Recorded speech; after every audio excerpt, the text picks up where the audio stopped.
First, there is only darkness. Then, the sound of lapping waves on a beach. You open your eyes and see, sitting across from you, is a figure in a dark robe, a skeletal hand flicking absent-mindedly through a book, waiting for you to awaken. So I'm guessing this is death, right? The whole cloak and the hand thing. The figure turns in their chair and looks at you. You see that this skeletal figure has the skull of a jackal. Its body is hidden in the cloak, but it is very much in the style of a canine Grim Reaper. You find yourself looking down, kind of on a couch, as if in like a psychiatrist's office, to his chair. And yet, you're not in an office. You are on a beach. A long, sandy beach with no civilization in sight. Just the lapping waves on the shore, and a wooden door alone in the middle of the sand, as if leading out of this place. So, I thought I had a handle on this a second ago. Dog, okay, the dog face, the beach, we're dog heaven. Dogs love the waves, they're great, they're, nice and, you can bite at them, they're great. I'm curious why I'm on a sofa in dog heaven. Is this what they meant when they asked me if I'm a cat person or a dog person? Am I a dog person? The skeleton figure is not capable of smiling, but you feel a warmth from it, as if it is attempting to communicate a smile to you. It closes its book and sits upright in its seat and addresses you. I'm sure you have a lot of questions. That's understandable at this point. I would as well if I were in your position, and I am prepared to answer them. But let's do this in an orderly fashion. Who, what, when, where, why? The 5 essential questions to helping you get on with your life. Who? Who am I? I go by the name Cato. C-A-T-O. Who are you?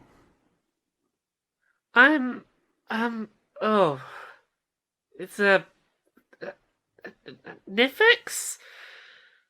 I think? Yeah, it's all a bit fuzzy. It's wonderful to make your acquaintance, Nifix the Gnome. Who, what? What is going on right now? Simply put, this is a job interview. Why am... No, there'll be time for why later. Now is what? Yeah, okay, yeah, what? What's the job and what? I'm not gonna sugarcoat it, Nifix. It's a nasty job I have for you. It's a nasty line of work, but since time immemorial, there were people who did it. In the earliest years, in the time of the gods, there were 3 sisters, Alecto, Megara, and Tisiphone. They were called the Furies. They tormented those who deserved it, and killed those who deserved it more. Since the gods have fallen, there's been a job opening that no one has seen fit to fill, and I've grown tired of seeing the injustices of the world, and decided to take on the mantle myself, and I'm assembling a team. This sounds like you're recruiting me for some JRPG party to go take down, hell demons, and I'm not gonna lie, I'm on board with the concept. That is a nice way to put it. I do want to be as transparent as possible, because it is a terrible burden I am asking you to shoulder. To be quite honest, I'm asking you to hurt people. A lot of people, and kill some as well. I would understand if you'd turn this job offer down. I have one question for you before I agree to this. The people that I'm gonna be going after, are they tough? Oh, the toughest.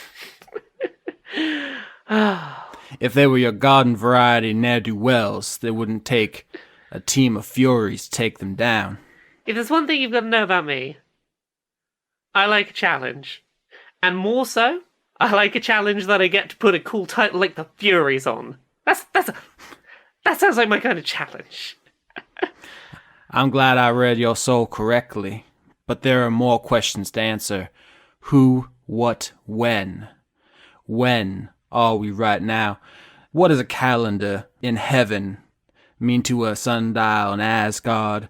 What is a watch on the prime to us here on the plains? Time is a funny thing, and I understand it is natural to want to know when one is. Unfortunately, all I can tell you is you are now. Is that sufficient, or do you require more? Nifix is going to look up in the sky. It's a sandy beach. Is there a sun? No. The physics of this are absolutely incomprehensible to you. You're on an infinite beach. Yeah. You actually look at the ocean for the first time really clearly as you've kind of gained full consciousness now. And the water of the ocean is made of stars. Well, that screws up Nifix's intention to be a bit of a smartass and try and estimate the time based on sun position. But yeah. After a bit of looking around and trying to find some kind of smart aleck answer, just like, no, okay, fine. The only when that matters to us is the wheel that turns outside our world, one spoke after another, divine in our future. Once we lived in an age of hunger, then we lived in an age of sacrifice, then an age of guilt, and then an age of death, and many more in between. Now, we are in the age of life itself, which has, among many boons to our world, enabled resurrection magic to function yet again, which has led you to my doorstep. So, I'm dead, and I came back to life. Is that right? Yes, Nifix the gnome, you were murdered most foul, in your home plane of Biotopia. I saw fit to bring you back. I recognized your talents, your great magic, your drive, your vision, and I thought you would make a good addition to the team I'm assembling. Yeah, Phoenix Downs are real. Who, what, when, where? That's an easy question.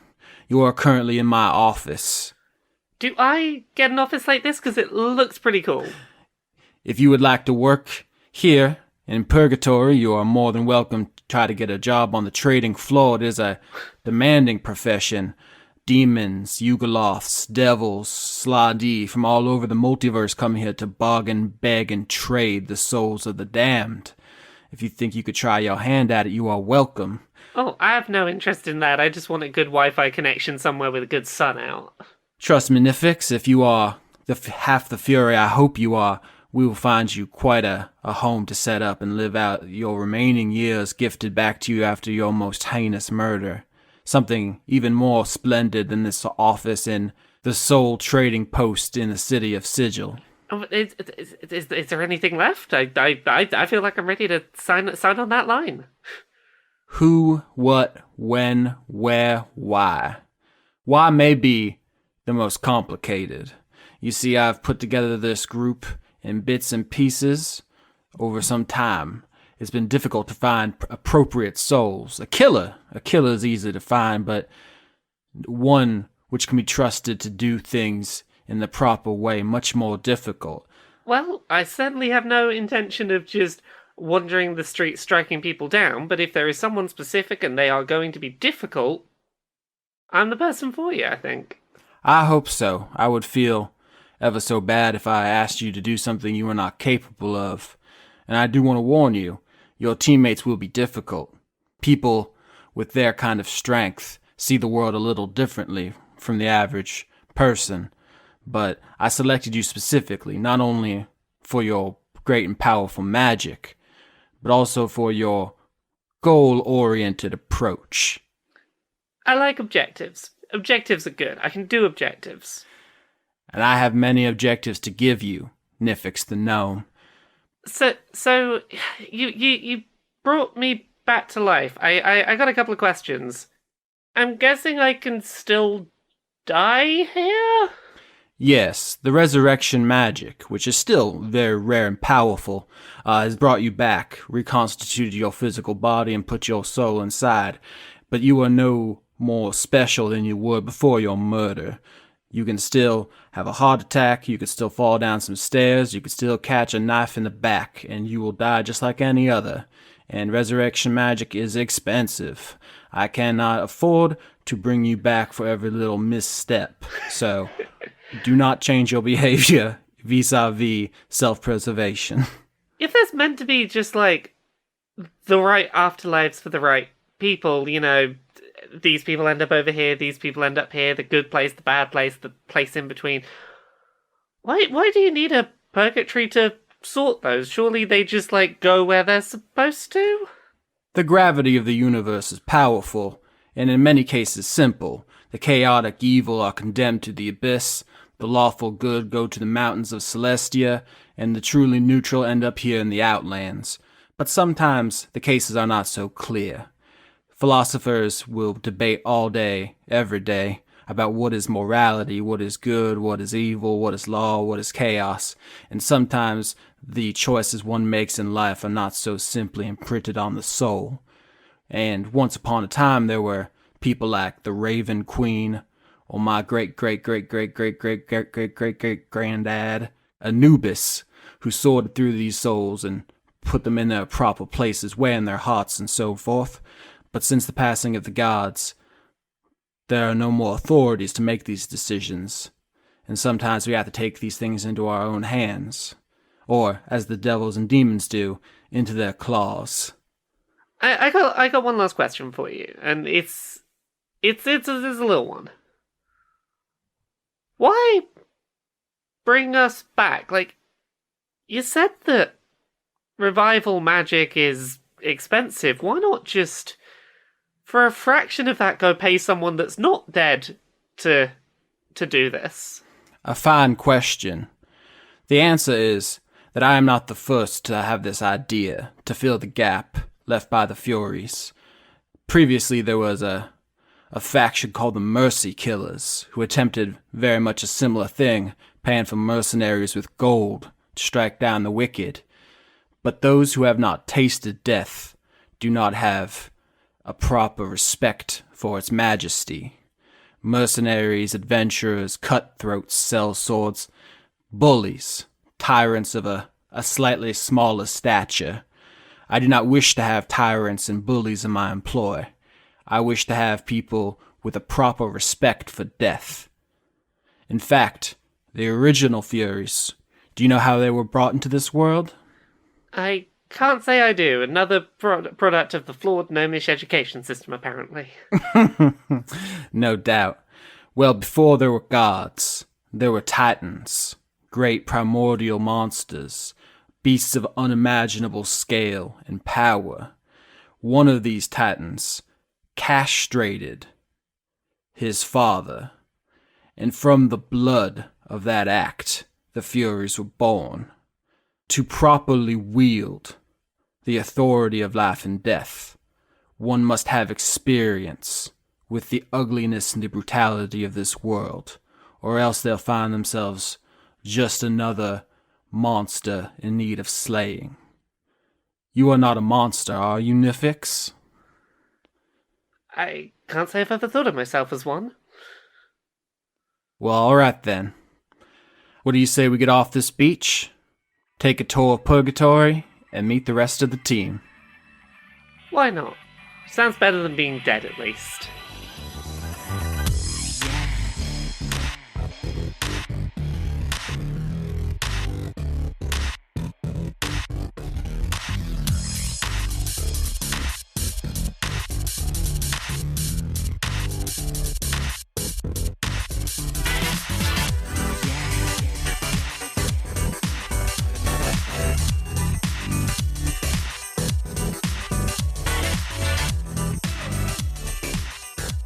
Raise his hand. Austin, I'm an idiot, so can you explain the plot to me again?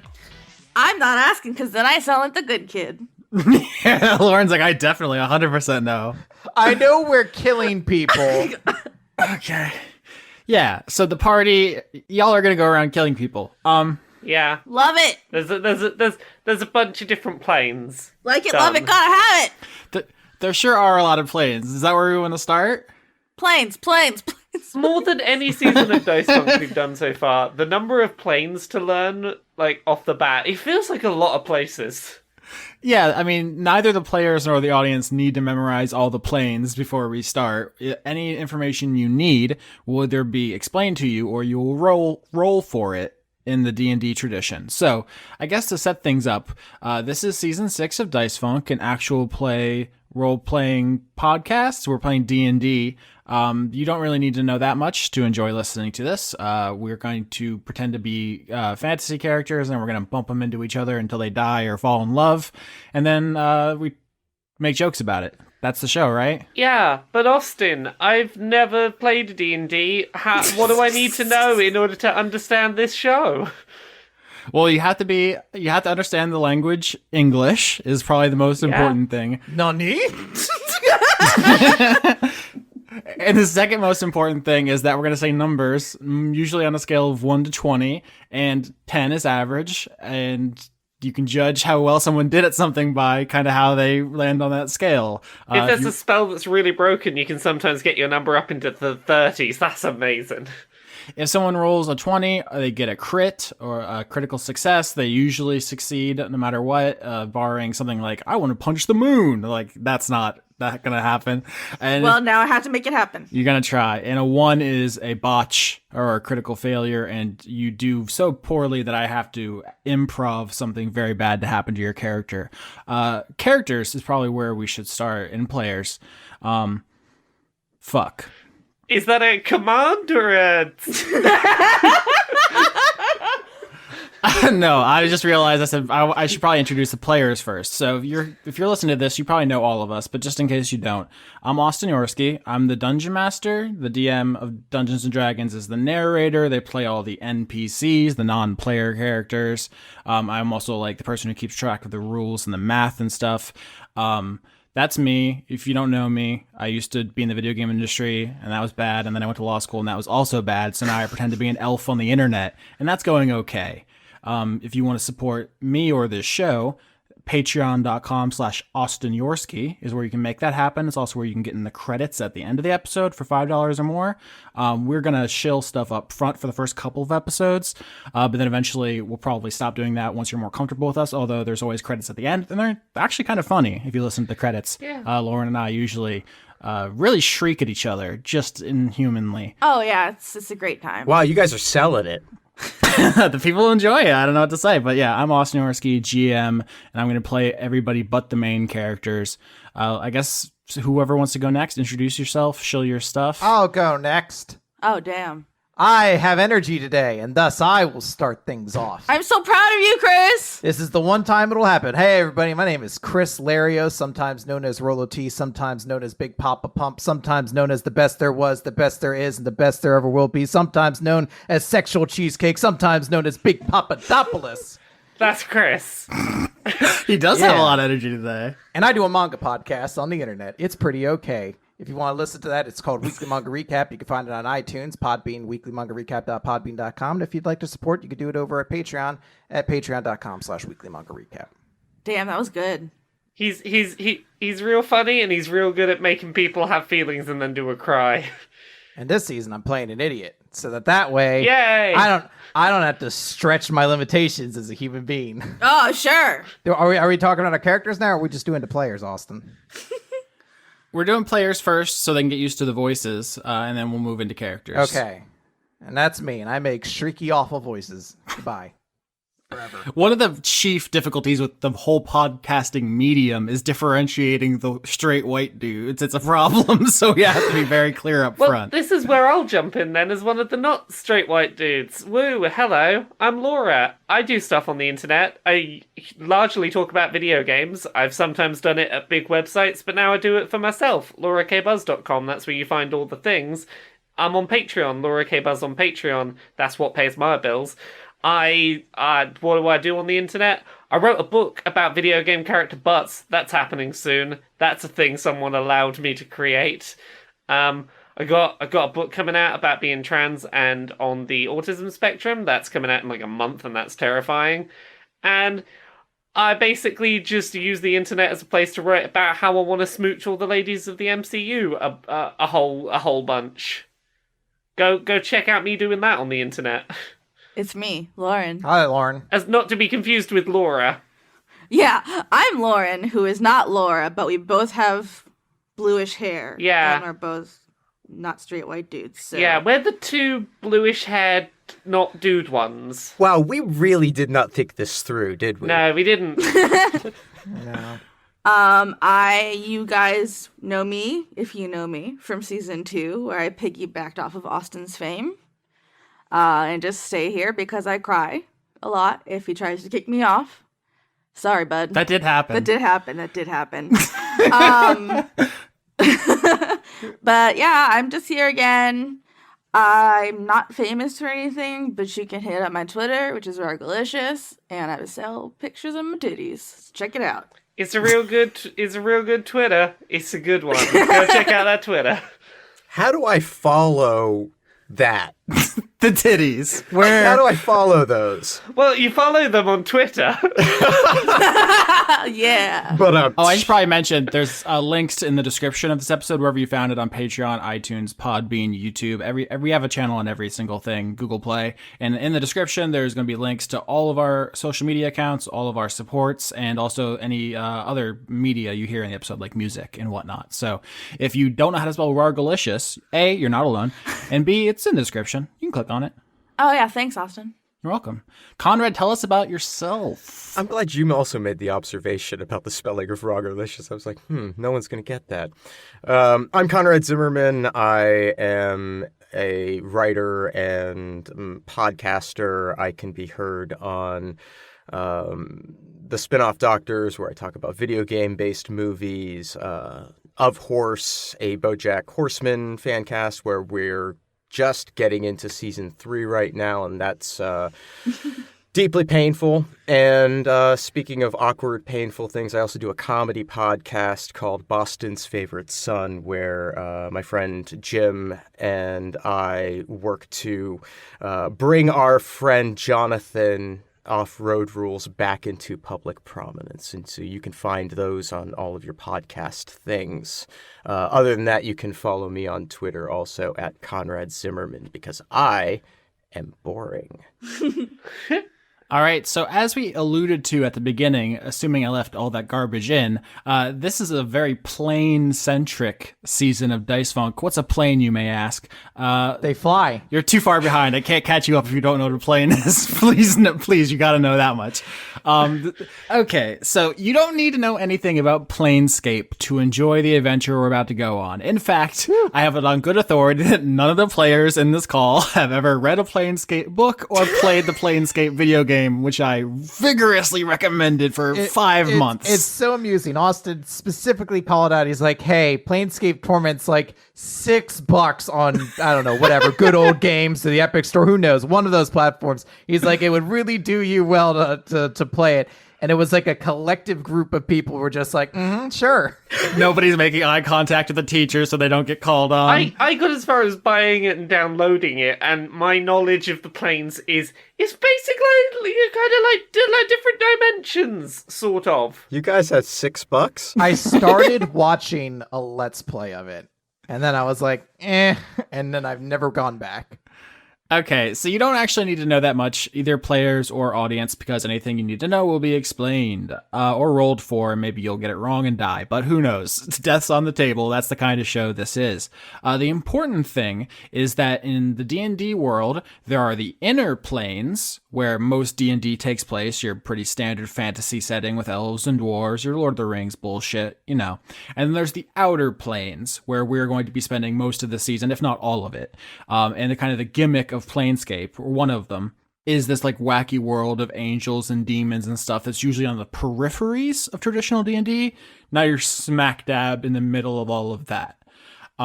So I knew none of you were going to do any of the reading. Excuse me. I already know I'm in the abyss, and I already know about the abyss because it's inside me.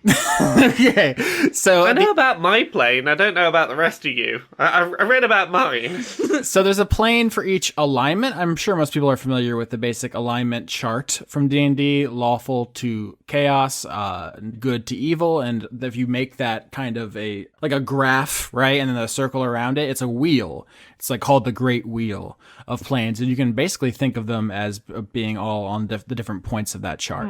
So if you see it, it's actually, I think, a really logical system, but just hearing about it probably isn't going to help that much. Anyway, so I guess to start off, the most logical place is to introduce your characters. Lauren, since you know about the Abyss, why don't you tell us first? I lied. I don't know anything about the Abyss. I just wanted to make a joke. I got you. God damn Well, it. it's that James Cameron movie, right? Where they're Is that the one where under the water. the actor punched him out because he was a dick? Because he almost drowned. That Yeah. yeah. Suck my dick, James Cameron.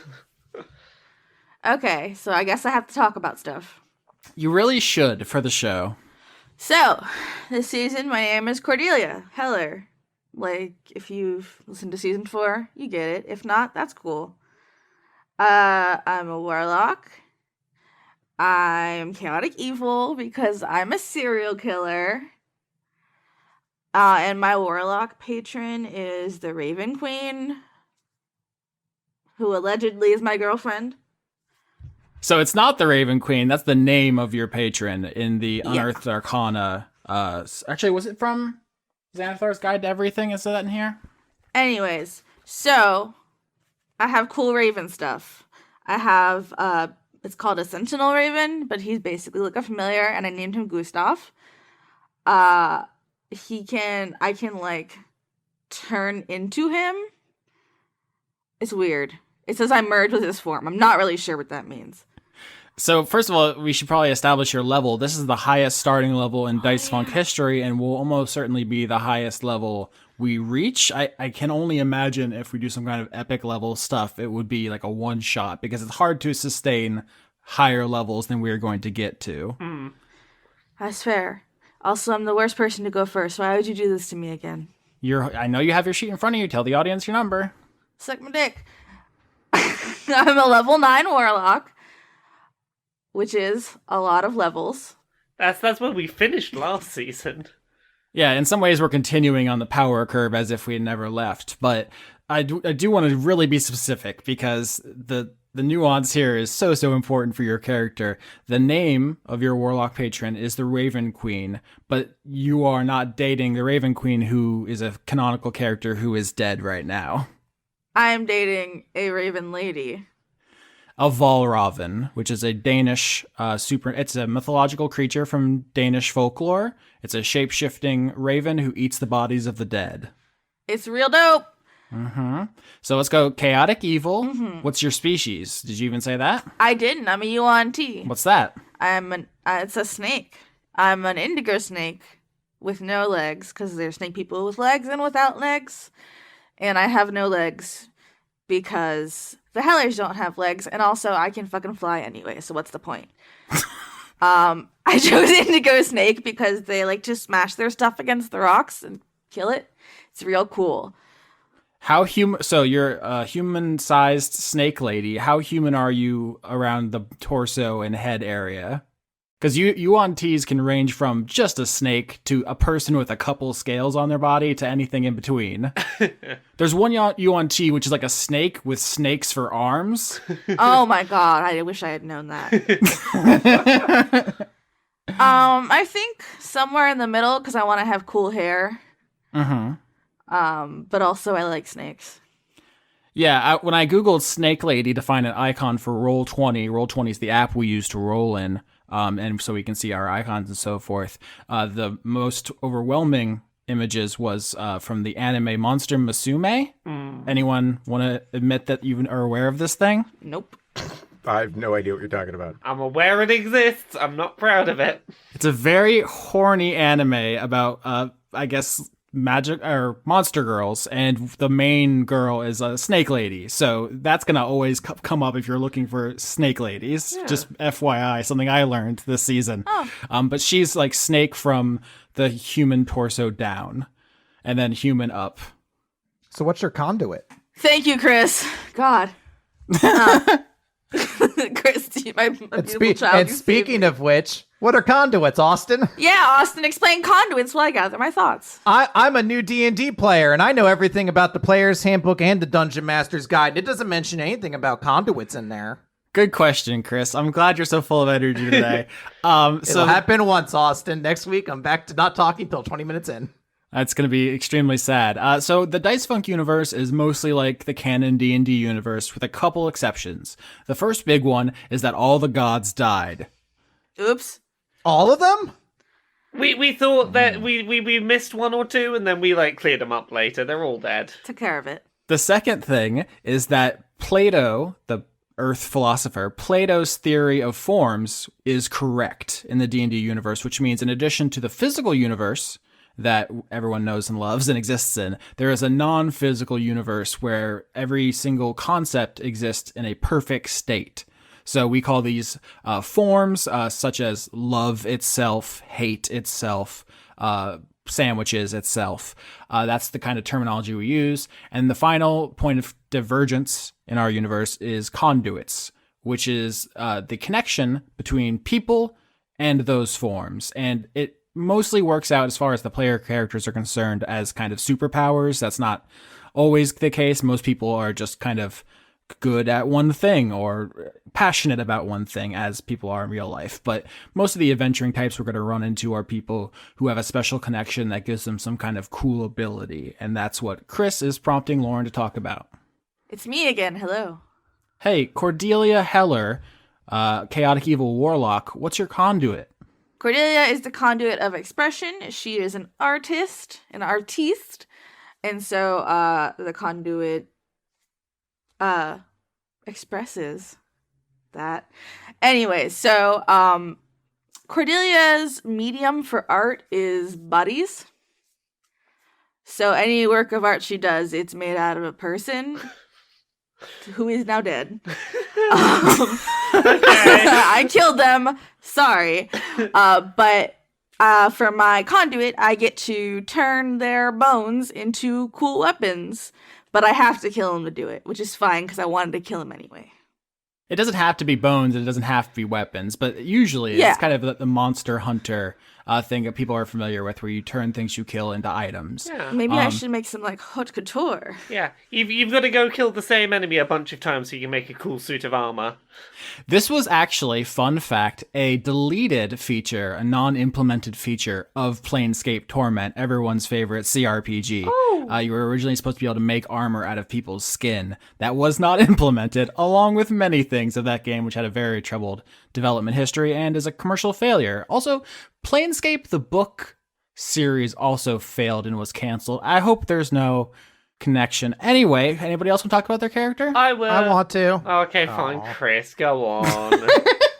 Seeing as you got the energy.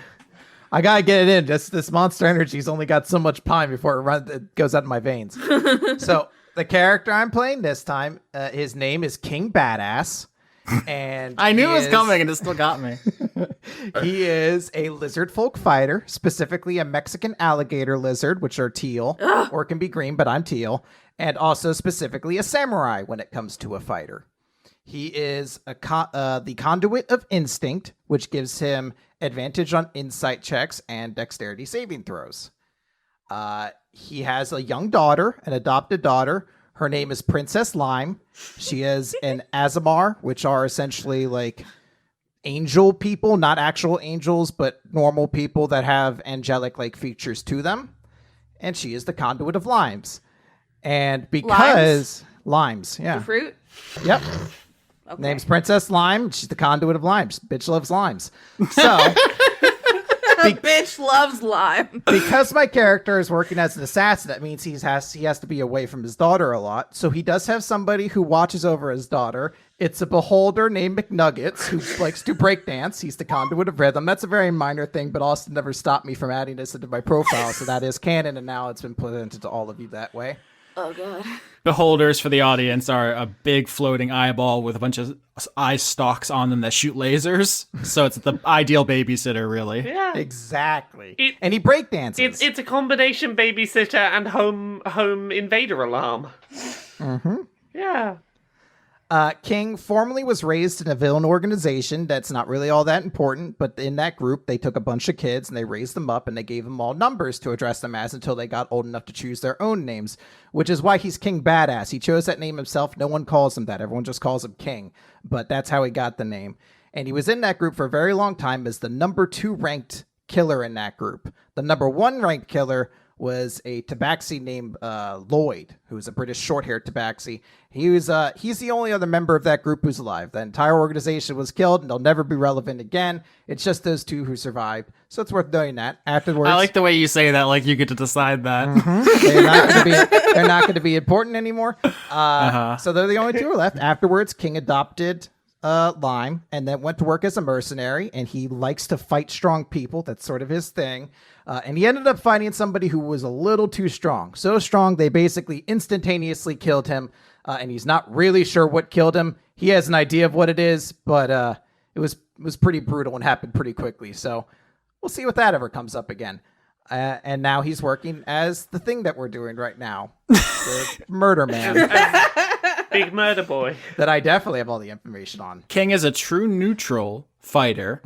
And you did mention in there that your conduit is instinct, and that gives you kind of the boring advantage on insights and dexterity saving throws. But people are going to see your character sheet when I post it on patreon.com/AustinJaworski, and they're going to note that that's not all it says. Yeah, well, that we leave that there, That's for you to go check out, because in addition to that, there's also little details on King's like physical appearance that people who want to go check that out can find. And if they check that out, they can check out everyone else's character sheet as well. You got to give something for people who check out the wiki, Austin. Okay, you know how much I hate lore, Chris. I'm anti-lore. And 2 last things. First, King is very dumb. His intelligence is 5, and his background feature is that he is, quote, unfathomably stupid. So he has disadvantage on all knowledge checks, but will insist upon rolling on every knowledge check. He's an idiot, but he believes he's the smartest person in the room. So it's just like a Jason Mendoza. It's just a Dunning-Kruger dude. There's a lot of people this guy's inspired by. Yeah. Or some would say ripped off of. Oh, I love my big dumb baby. Frozen Island! But my final thing is that King has killed a lot of people throughout his lifetime in the different places he's worked at. And I've put together not a total list, it's a semi-comprehensive list of all the people King has killed over his career as an assassin. Bone Power Ham, Luther Lexington, I Want to See Butts, Stephen Dorff McHammerton, Little Delicious, Baba Fitzdoodledwarf. Save some Oscar of these. Pogo. We have to. Chris, please! My family's dying. Austin Dorksky. Okay. I have so many more, though. Yeah, that's something you could spoon to the audience over the season. Don't blow your load in episode 1. I have to save all of this? He loves to blow his load in episode 1. Well, let me get out Sperm and Monster first. Okay, so is that your whole character, Chris? Yep, that's everything. Oh, I wield a giant sword and I'll cut people up. It's my turn. I've got a character now. This season, I'm going to be playing Nifix, spelled Nifyx, who is a level 9 bard. Now, traditionally, bards are a music instrument class or something of that ilk. Flavoring it a little bit differently here. My bard is basically an angry streaming gamer. The kind of person who just angrily shouts video game commentary at things. So, Nifix is a gnome. I usually play very tall characters. I'm playing a very small one this time round. She's just a little trash goblin gamer nerd that is really into challenge. Likes being challenged. That's her whole deal. It's why she likes doing the video games. It's why she likes doing the murders. It's a big, tough challenge. So she is from Bytopia. That's one of the planes. See, Austin, I know about planes. Thank you, Laura. It's the bright, shiny, happy gnome world. Is that basically a good way to put it? Yeah, it's Gnome World. Yeah. It's bright, shiny, happy gnome world, and everyone is just very content there, and there's not anything very challenging. Some angry, hardcore gamer child, picture Gremlin D.va art. She's not very challenging there. So, nope, go do some murders.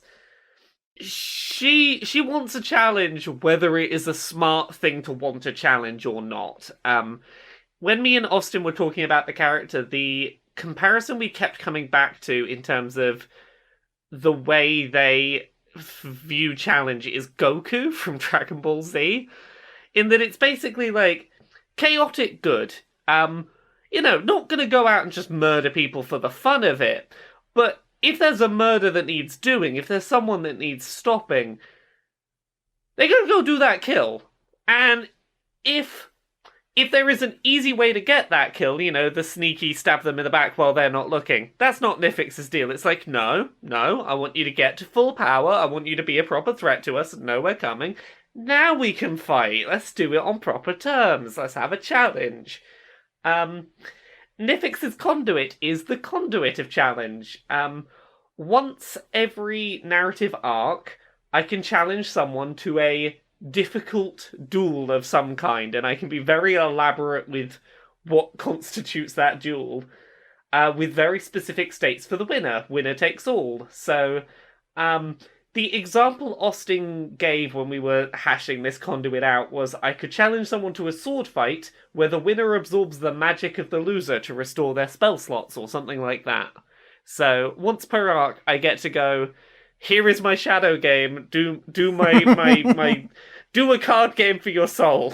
You know what kind of show you're in for when they're like, it's like Goku and he plays shadow games from Yu-Gi-Oh! Yeah, it's Gremlin D.va, but Goku, but also shadow games. So that's what you're in for. If you haven't listened before, I'm sorry about us, but that's the way it's gonna be. Yeah, we're trash. It's cool. It's a bit much. I don't know if I don't think there's anything else that is important to know from the start. I can think of one thing. So if the cold open before the intro music at the beginning was too cryptic for you, you'll now probably be catching up to the fact that all of these player characters were killed and resurrected by the person you're working for. Love to die. Cordelia did not really explain hers. King said he was killed by something that he has a vague understanding of, but isn't 100% sure. In fact, Chris and I, when we talked about it, I think you described it as it was like a creature, but it was a force of nature, like an earthquake or tsunami in creature form. It's so overwhelmingly powerful that it's hard to comprehend it, and it was so instantaneous. Yeah. I was murdered by my girlfriend. You sure were. Which is like the ultimate neg. Uh-huh. So you weren't dating pre-murder, correct? Yeah, and I guess we're hanging out in the abyss, and I was like, hey, you got me. She's like, yeah, I did. That's all she wrote. I think this is heavily inspired by Brian Fuller's Hannibal, where Hannibal and the protagonists fall in love over the course of their cat and mouse game. Also Killing Eve, which I have recently become very obsessed with. Yeah, so this Valravn, this shape-shifting raven woman, basically stopped your murder spree because you were a serial killer, killed you, and then when you were resurrected to work in the current employment you are now, you then hooked up with her, and now You're like, respect game. Yeah, game, respect, game. Yeah. And now she supplies your patron powers because your warlock stuff is raven based and she is a Valravn, so you literally get that from her. Before you were just going around stabbing people, I guess.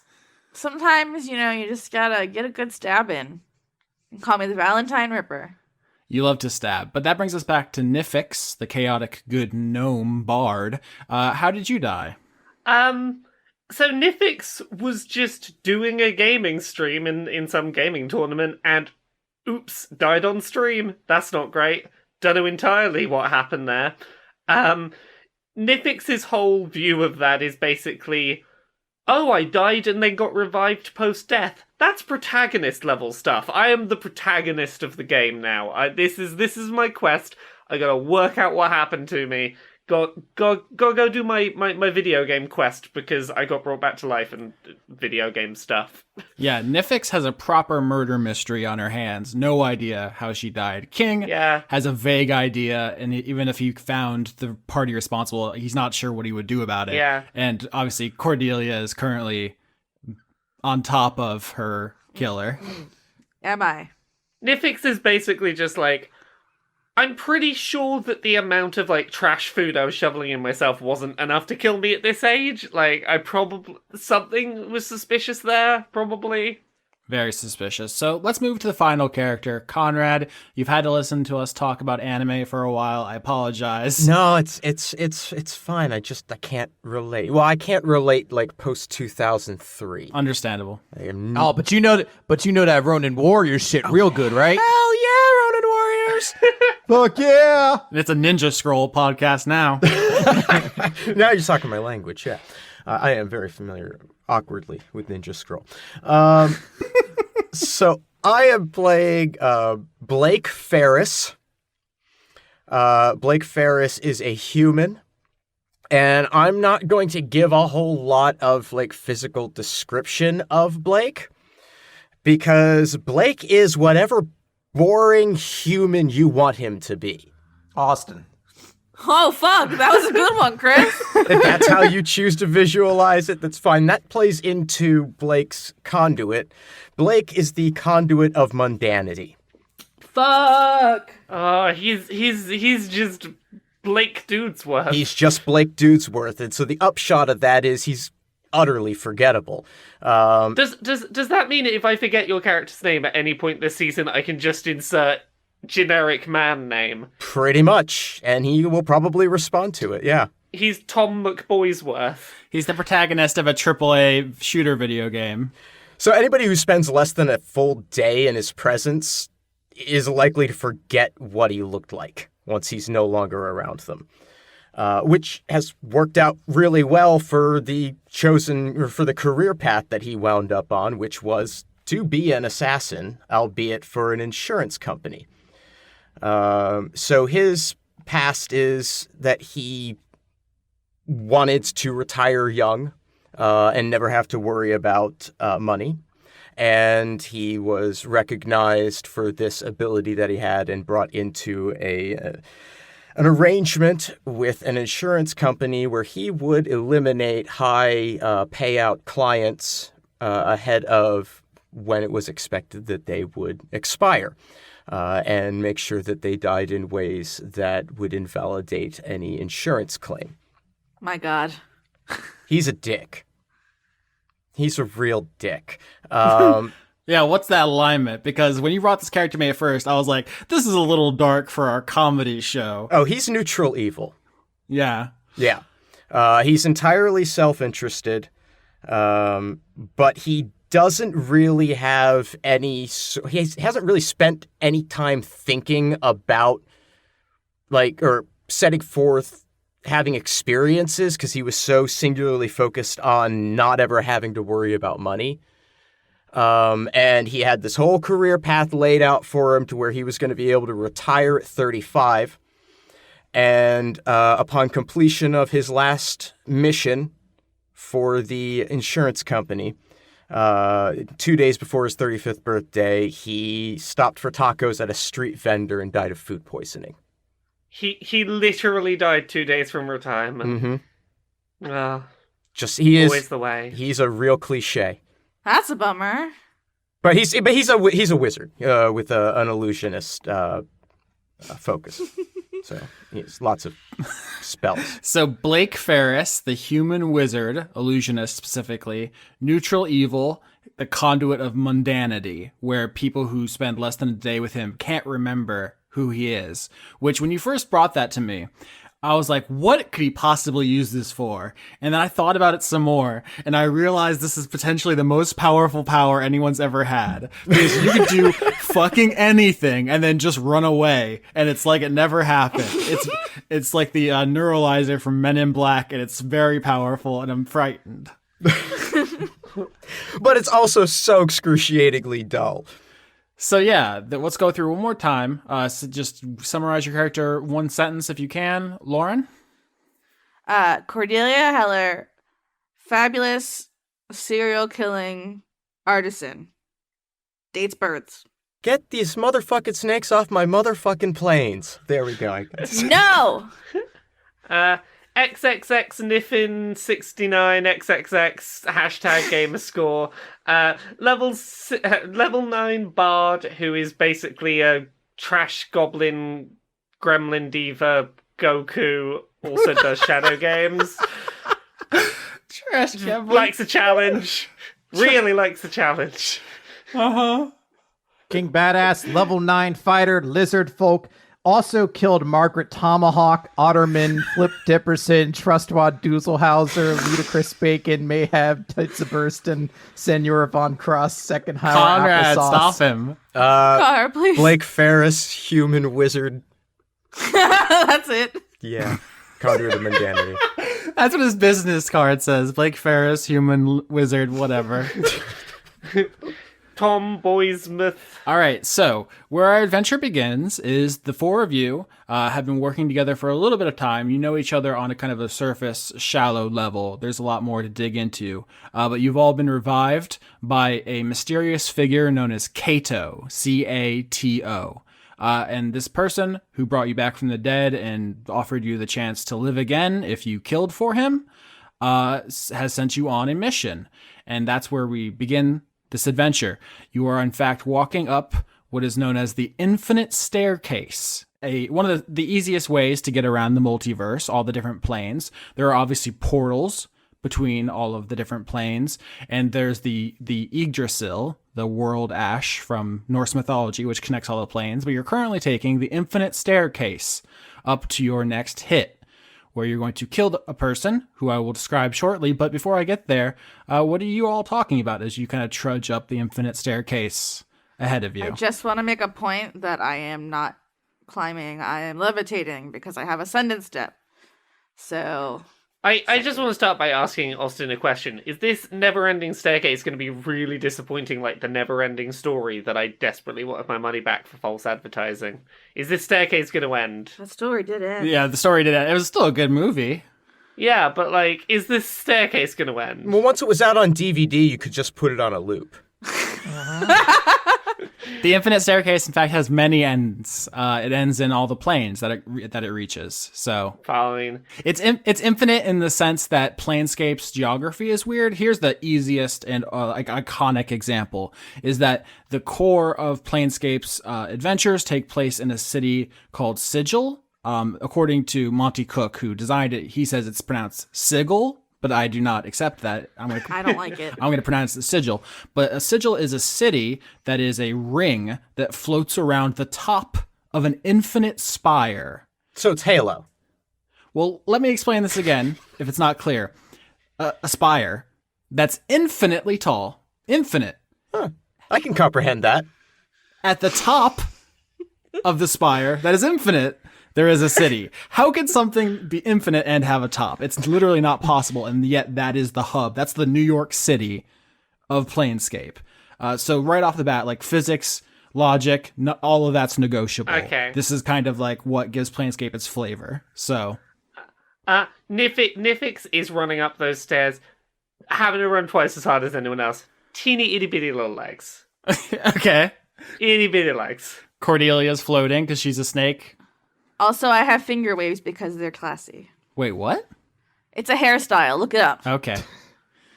So, one thing that lizard folk are often sort of considered to be is like having a lot of kind of alien opinions of other races. They're considered to like not understand other races. So, I imagine King has a book that he keeps on him at all times, specifically for lizard folk. That is essentially a book of like a million different conversation starters. And the book's just how to get in touch with non-lizard folk.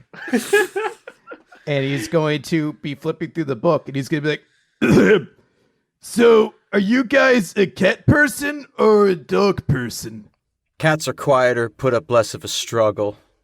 Come on. Well, I don't know about the rest of you, but she's a steak person, so I mean, they're like cat, they're like dog. They're fine. The dogs are so loyal to their owners. Give me a cat any day. see, dogs. The problem with dogs is that they require you to go out, deal with them, handle them. Cat deals with itself. It might get in the way of your screen, but like largely it'll handle itself. Well, the dog will will make a lot of noise as you come into the apartment or the home or the domicile, you know. Yeah, but that just means it's the strongest one to fight. Honestly, if I think about it, I like cats best because they're graceful.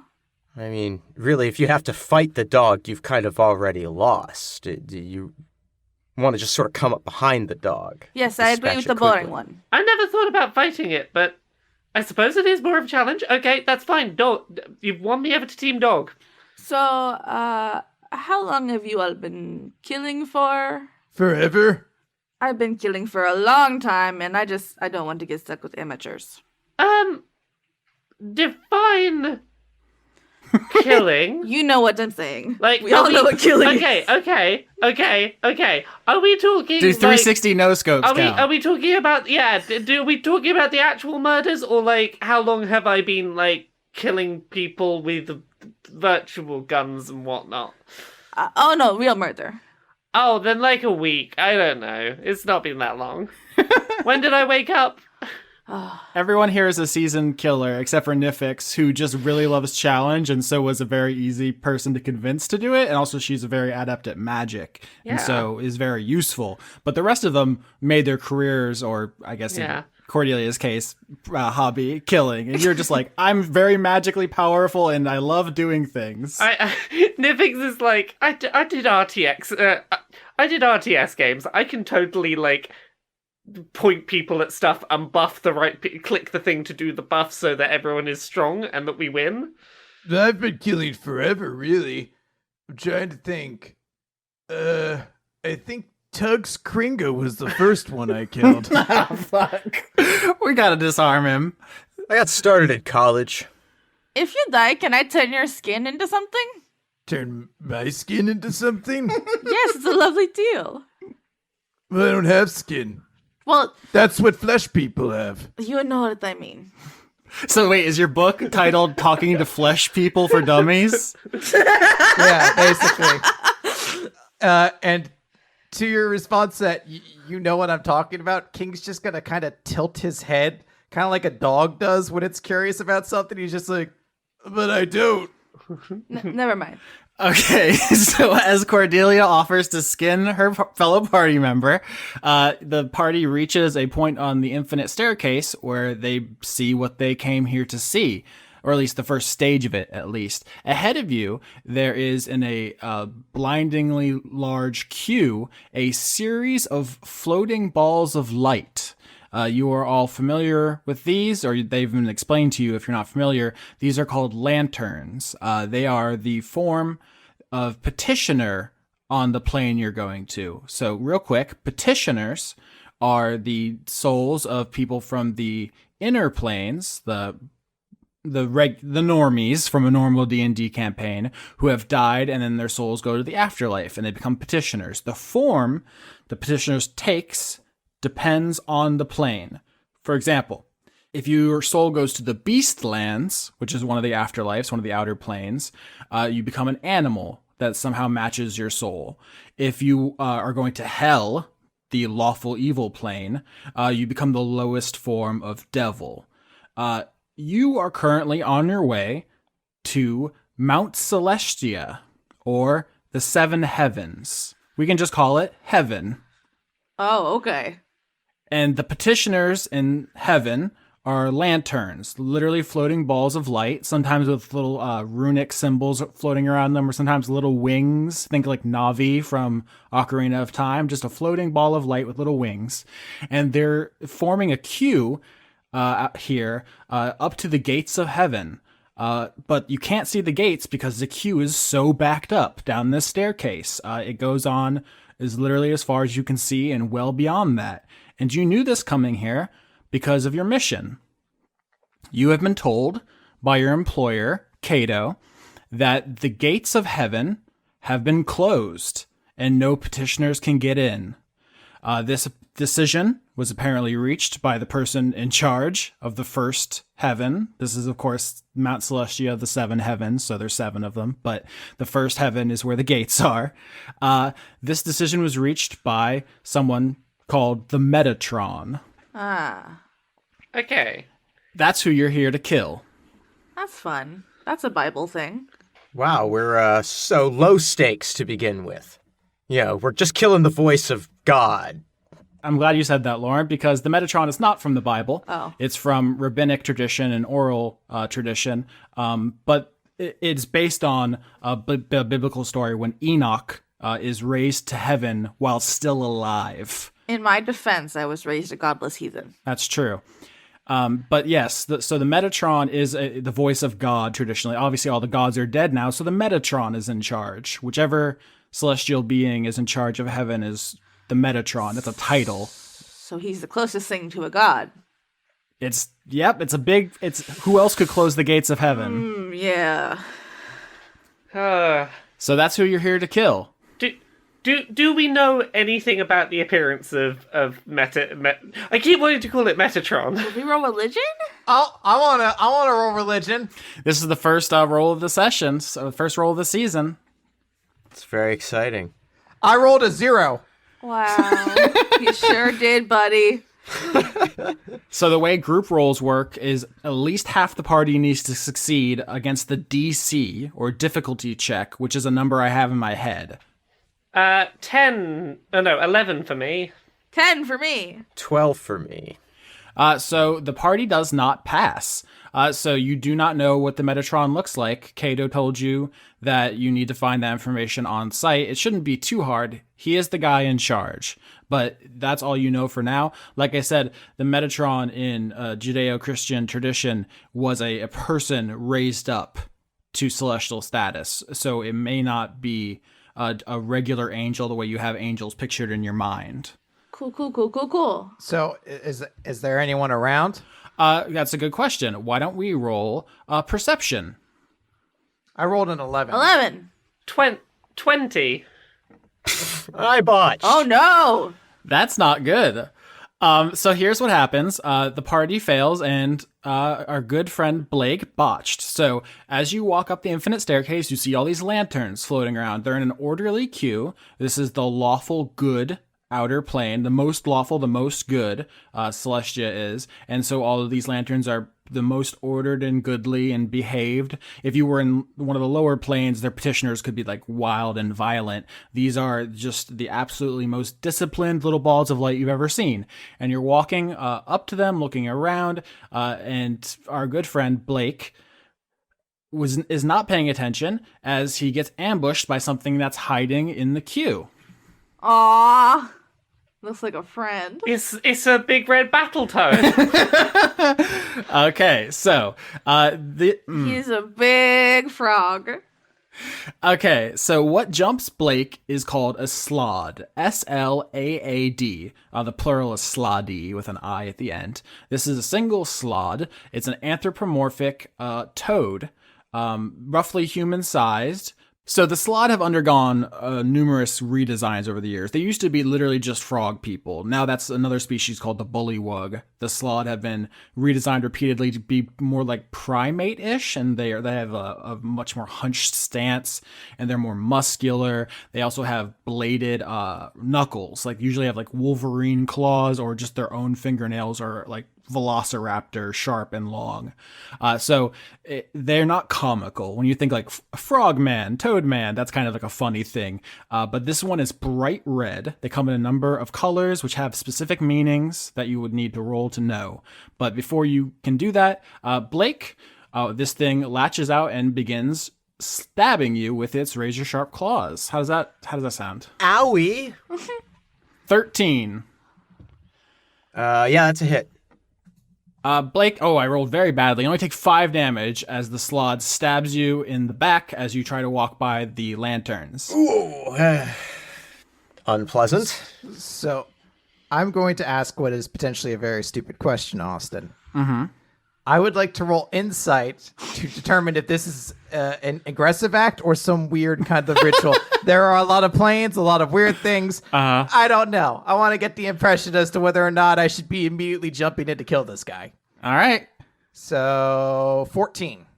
14's okay. It's above average, which is 10 for new listeners to D&D. So I'll say with above average insight on slods. Sloddy. Sorry, I already made the mistake of not the bad plural. They are beings of pure chaos.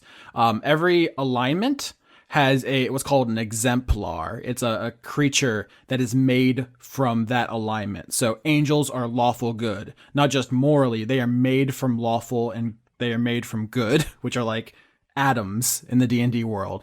Slod are made from chaos, not evil, not good, not law. They are made from chaos. So Mood. you can interpret them stabbing Blake as an aggressive act, but aggression from a Slotty is like anything from a Slotty, very open to interpretation. I guess, can I draw my sword and sort of like step in between them? For anyone new to D&D, basically you can do whatever you want. Everything is on the table. Like, I want to. I'm trying to think of the term for this. I want a big dick in my guess, where I just stand Big between, dick energy. and I'm like, are you gonna try to hurt my friend? So like, I just want to stand down to see if he. We're co-workers. I think we should really make sure that. I just want to see if he tries to attack me then too. The Slotty says, What language is that? Did you guys catch that? Nipix is just gonna step in front and just angrily glare to try and intimidate this thing. Just tiny little ball of fury. all right, roll intimidation. I botched and I still somehow got a 13 Fuck. on intimidation. Bards are absolute bullshit, but you did botch. So Yeah, I botched, but I have... How did I ruin a plus real? 12 to intimidation? I don't know. Your stats seem kind of unfair, frankly, but you walk up as a little gnome and you start giving him the mean mug. You're like, oh yeah, you want to start something? Person who's twice my size and each of your fingernails is the size of my head. And it looks down at you and cackles. And then it reaches up with one of its claws and pierces its own eyeball and pops it out and flicks it at you and then cackles and runs away. Well, okay, buddy. Da-da-da-da-da-da-da-da. King's gonna run up the staircase after it, and as he's running, he's shouting, Hey, do you know who the Megatron is? Oh, God. Is that a no? Hey, what's your conduit? You see the red slod begins grabbing petitioners and trying to, I guess, kidnap them. It's like crushing them in its claws and trying to stick them in a sack that it has tied around its waist. All right.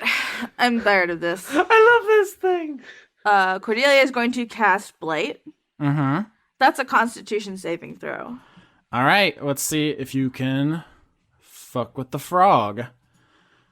I botched! Oh, honey. Oh, honey. What is it with today's botches? How many botches have we had today? I rolled a test roll to start as I was like getting things set up, and it was a botch. So I feel like I cursed the yeah, season. Chris had a test botch, and we've had 4 further botches this episode. Let's see.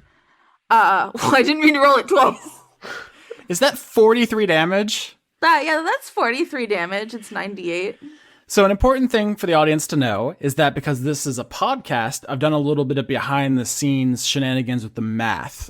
D&D combat as designed can take literally hours, and the higher level you get, the longer it takes. So to make this bearable in a podcast format, I make creatures do more damage and have less health. This means everything's more lethal. So 43 damage against a slot under other circumstances in a more traditional game may not be as much as it is here. When Cordelia, you're a flying snake lady, and what do? What's your arcane focus? How do you make magic happen? My arcane focus is a cameo necklace passed down for generations. It's got some kind of cool snake art magic. And Blight is a necrotic spooky spell. Mm-hmm. Thanks, girlfriend. So he just, wherever I hit him, which in the tummy, because I like his scales in the back. And he just kind of starts rotting. Yeah, you start melting him away with your necrotic magic, your death magic. It does not seem as effective as you might think. Something we're all going to learn this season is that planar creatures have a variety of resistances, which are very fun to play with. These are creatures made from magic and alignments, so they're all bastards. So his tummy begins rotting. It does not seem to bother him. In fact, as he's running, snatching up petitioners, he reaches down to his intestines, which are kind of tumbling out of his tummy, snaps one up in a claw, and just begins chewing it like a Slim Jim as he's stealing these petitioners. I keep saying he. I'm not sure this Slod has sex or gender. It's literally just a being of chaos. It's naked, so you can see it has a Ken doll crotch. I probably should say they, them. But this thing's giggling, eating its own intestines, and kidnapping the souls of the most good people in the universe. So King's gonna laugh because he finds this guy very funny. And he wants to run to catch up with him to try to King still wants to have a conversation with this guy. Why? Because he's funny and cool. So I want to try to run up and I want to try to get a hand on his bag. Mm-hmm. And then, so I'm not smart, but I have a lot of wisdom. Could I attempt to communicate through body language? What kind of role are you thinking? What about animal handling? Not an animal. How about performance? So rude. What about athletics if I really get into it, though? Chris, roll or get off the pot. That's a 4. Oh no. Austin, I don't want to fight him. Come on. I do. King runs up to the red Slod and starts walking like an Egyptian, and then starts flossing, and then hitting the nay-nay and doing all kinds of lizard stuff you read from a book. So you're doing all these sick dance moves, and the Slod is going to use its innate spellcasting to cast a spell on you. King, make a wisdom saving throw. Oh no. Well, he's good on wisdom. Oh wait, you said he has a lot of wisdom. 25. Holy shit. Okay. Okay, so the red Slod does a mighty deep croak from inside its diaphragm, which is currently perforated. And as it does that, this is some kind of magical spell attempting to assault your mind, and your mind is not present enough to really think about being affected. And then the Slod scampers off. I want to attack him now. Uh-huh. Now I have to attack him. Do you? I'm going to attack him. Yeah, she's casted spells on me. Can't be having that. Okay. So I'm going to make 3 attacks on him. Oh, boy. 21, 26, and a 6. 2 of those hits. So King unsheaths his giant sword.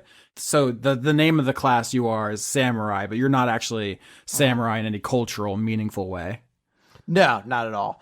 So think giant sword like Orange Final Fantasy X. And also, King specifically, because fighters don't get spells, they get a lot of other things to help them be more useful, since other characters with spells can basically break reality. So one of the things King has is called Great Weapon Mastery. And what that means is that when he rolls damage, if he rolls a 1 or a 2, he gets to re-roll it once. So I rolled a 15 for my damage, which is really low considering it's 46. But 3 of those were 1. So I re-roll all of those. And because of that, it's going to go up 18, 23 to 26 damage, slashing damage. So King chases the Slod up the infinite staircase as they weave between petitioners. The Slod's stuffing his sack full of souls, and King corners him on the edge of the staircase and swings with his mighty greatsword. The Slod flips you off with one huge dagger-like middle finger as your blade cuts through it, cutting his middle finger off. It flops down onto the staircase, and the Slod points his stump at you, squirting blood in your face, and then he does a swan dive off the side of the infinite staircase to escape. Huh. And then King's gonna pick up the finger, and he will announce out loud, I wonder if Lime would like this. and he's gonna put it in his pocket. Do we think that was who we're supposed to kill? Because if not, I don't want to follow him. I don't care. It didn't seem very Megatronish. I feel like that was a sidetrack. We probably should go, up to the front of the stairs. Could I roll something to know anything more about Slotty? How about nature? Yeah. Ooh, So I have good that. I did that prompt so all the party does it, so that when I roll this, you aren't mad at me. I have rolled a 3. 11? We're dumb party this season, Austin. I know, man. This is the exact inverse of last season. Yeah, so you dummies don't really know much about Slotty. You will note that he took a bunch of petitioners. Petitioners are like soul essence, and there is a thriving soul economy on the plains. In fact, from the cold open, you are aware that Kato basically bargained for your souls on the soul market in order to bring you back. So, especially the non-lawful good people, demons, devils, Yugoloths, Slotty are some of the biggest dealers of souls. So they're very valuable, and the more good, the more valuable usually. The thrill of the corruption, of course. Yeah. So our souls were bought on Ghost eBay. Yeah. So the audience will know this already, but the name of the season is Purgatory.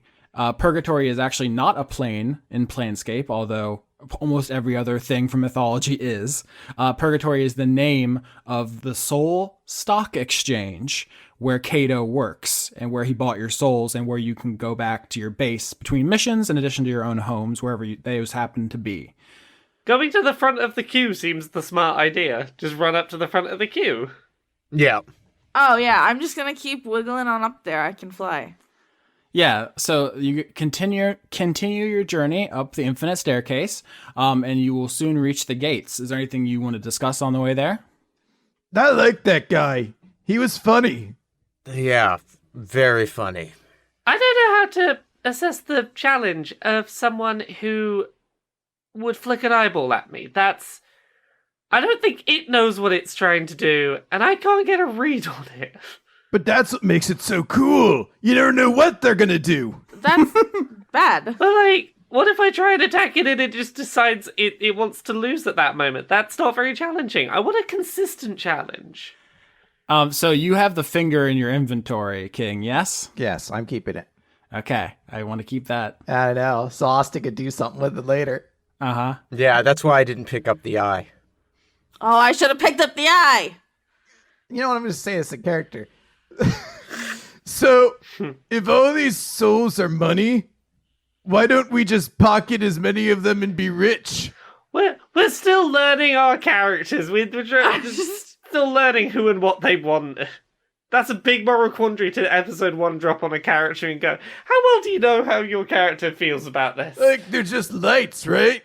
So, an interesting way to think about this is that to the people on the outer planes, the planers, I guess they would call themselves, the people from the inner planes, the prime people, they think of like prime life as kind of like character creation, where you're born on the normal world and you make a bunch of choices which determine what kind of person you're going to be. And then when you die, that all those choices are kind of calculated. You're made into a petitioner and sent to live the life based on all the choices you made. And for people who are from the planes, that's like the more real life.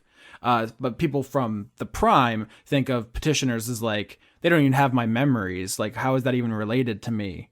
So there's like a big disconnect in how people think of petitioners.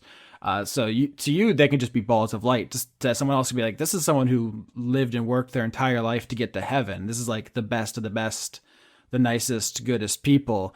And then we're just gonna Serves him right. we're just gonna put him in our wallet.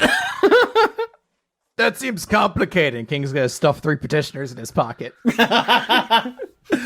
this economy? So yeah, Kato sent you here to kill the Metatron and open the gates of heaven so petitioners can get in without getting ganked by, I guess, people like King. Damn. I mean, Blake could do it too. He's just not been here long enough to be secure in how he would execute the exchange later. Let's say if you're new to Dice Funk, there are consequences to every action. I'm horny for the consequences, folks. All Cordelia cares about is murder, so I just really want to kill the Metatron. All right, well, it's time for the next step on that journey. As you ascend the infinite staircase, King steals a couple of petitioners, and you see ahead of you the pearly gates of heaven. Guarding said gates is a creature. He has a picture ready, I know it. Huh. That's like a Mega Man 12 villain or something, right? Nerd! Like that's how far the big yellow thing gets. Ring Man. It's like those cool spinny rings you can get. It looks like someone decided to cover them and their partner's wedding rings in eyeballs and then set them on fire. Oh my god, these are his and hers matching rings from Hot Topic. Oh my god. Oh yeah, it's oh god, Austin, you just say it. It's on the tip of my tongue though. Fuck off. Is this some Catholic shit? It really is. It's an ophonym from the Bible, from the book of Ezekiel. Austin, we didn't learn the cool shit in religion class. We just learned about abortions. Oh man, the Bible's so cool when you get past all the dumb stuff. Ophonym, or wheels, are attendants of the throne of God. They're the wheels on the Merkaba, the chariot of God. They're flaming wheels within wheels covered in eyes. Ezekiel sees them in his book, in a vision, which fucking rules. That entire book of the Bible is metal as hell. But there's a flaming wheel within a wheel, covered in eyes, guarding the pearly gates of heaven. I want to roll religion to know more about that guy. Mm-hmm. Oh no. God, the rolls are so mean tonight. 5. I would like to roll insight to tell its disposition. I'm gonna 24 that religion roll. I rolled a 25 for insight. On that religion, I got 9. Okay, so religion-wise, the party fails. You don't understand its religious significance, but using the conduit of instinct, King, you succeed to understand its disposition. And its disposition is, I guess the biblical term would be not fucking around. Ugh. Oh, so this is Megatron. No, this is an ophonym. This is Metatron's guard dog. Man, I should really read the Bible sometime, huh? Oh, it owns. People get fucking wrecked for the most petty shit constantly. The problem is that like the first 2 chapters are largely lists of names. After you get That's past. just like the Silmarillion. Like They yeah. really are. But yeah, with your 25, King, you know this person was sent by the Metatron to guard the gates of heaven, and his orders are to kill anyone who tries to get through. You probably cannot talk this thing down. This thing looks like a fun fight. Can I walk up to this thing and say, Hi, do you know where the Megatron is? Oh, buddy. The ophonym does not have a mouth, obviously, but all of you hear reverberating in your mind just the words, "Holy, holy, holy." Hey, what's your conduit? Do you want me to keep doing it? That's what they do in the Bible, I swear to God. They just yell the Are word you holy. kidding me? That's so stupid. That's literally what they do. Nifix is looking at this thing that is brutal and murderous. This seems like a fun challenge. Conduit of challenge time. Oh shit, alright. Yeah, I want to pull out a conduit and show one off in the first episode to see how do. Alright, so Nifix, you tried to mean mug a giant toad and it told you to fuck off by throwing an eyeball at you, and now you're faced with a wheel on the chariot of God and you're about to throw down. Tell me how this happens. Yeah. Okay, so Nifix is just going to walk up to this thing, look it dead in one of its many sets of eyes, and go, Please be ring toss, please be ring toss. I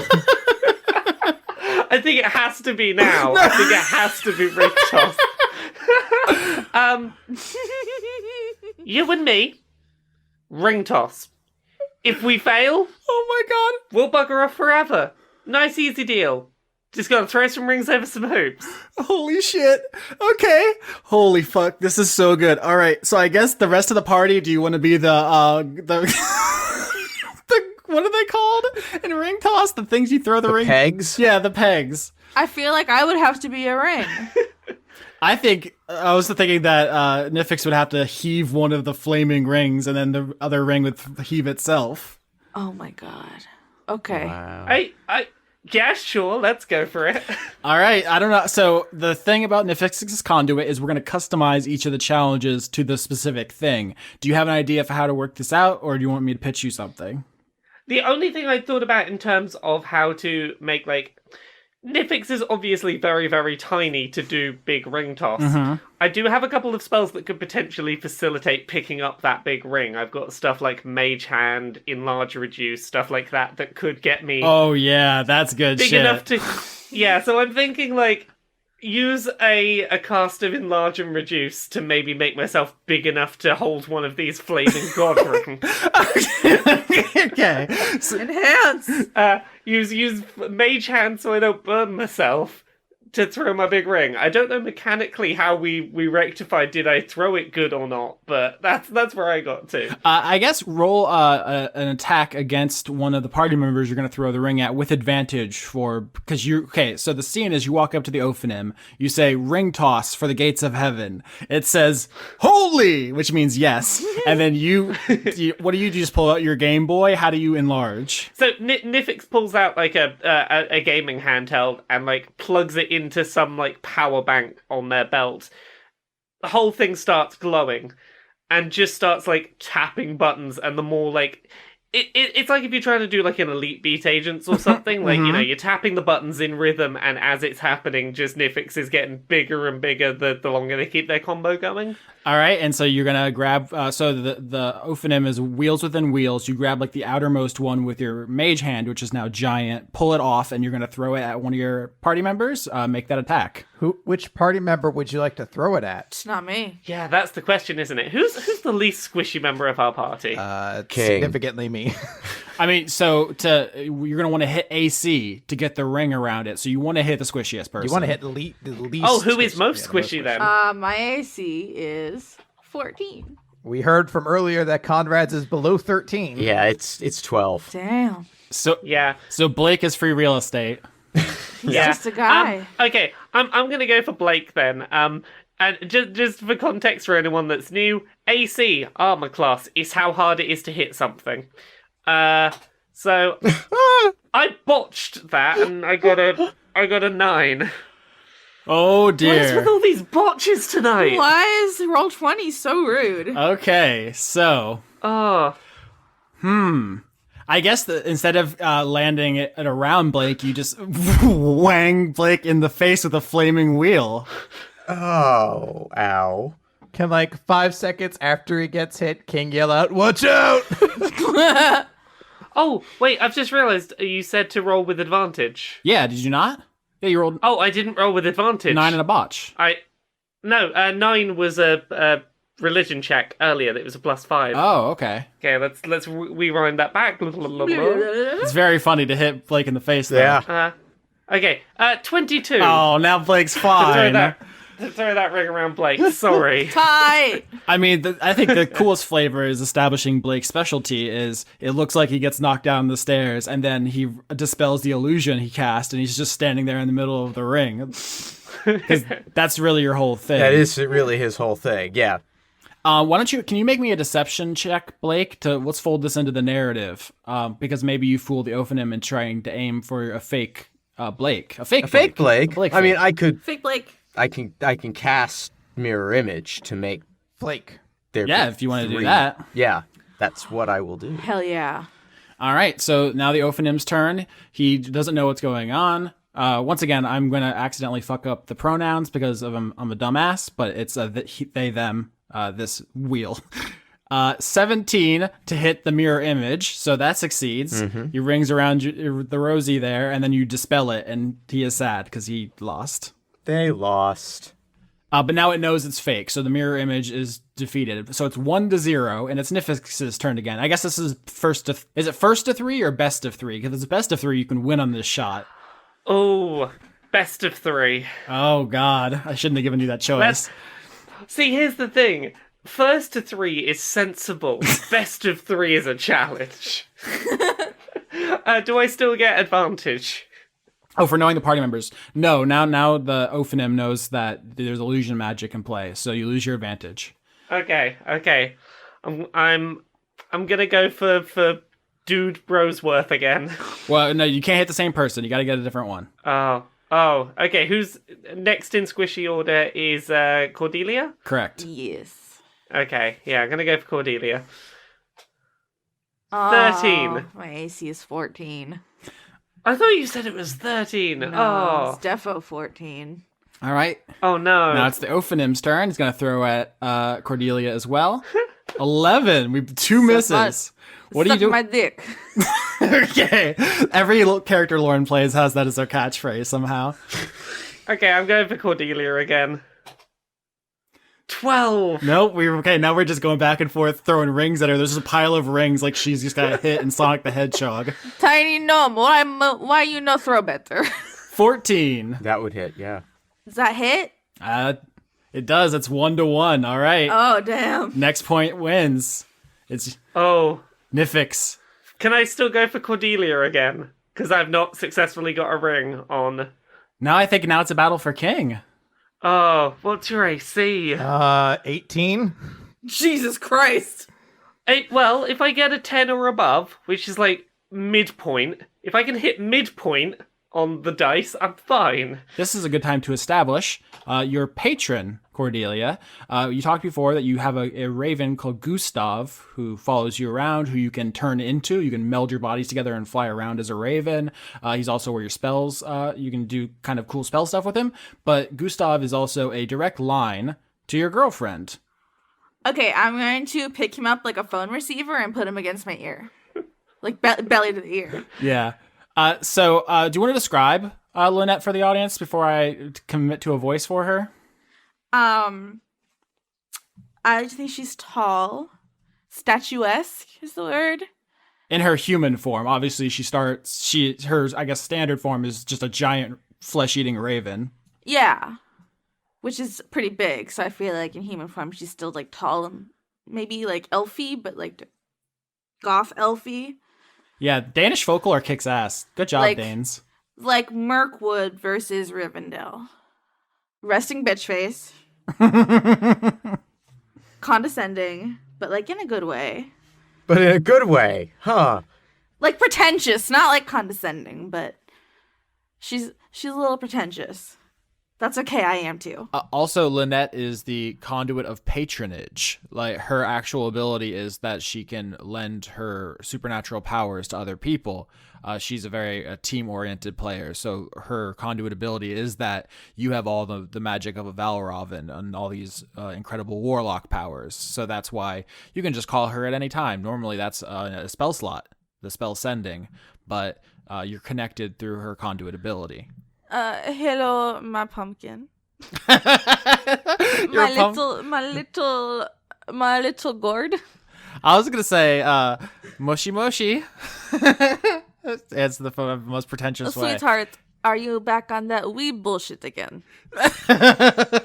You know me, Noodle. I'm always on that weeb bullshit. Are you exasperated with her already? It's endearing, but also why? Okay, so I was thinking she's mysterious and a dark raven that eats the bodies of the dead, and you're saying she's actually a nerd ass weeb. Well, yeah. Okay, this could be fun. She says, "What do you need, Noodle?" You are very strong and very smart. Also very fast and very magical. You're literally all the good things. So we're trying to do I don't know how this happened, but it's a ring toss. I don't know. What have you gotten yourself into? The same thing I always get myself into.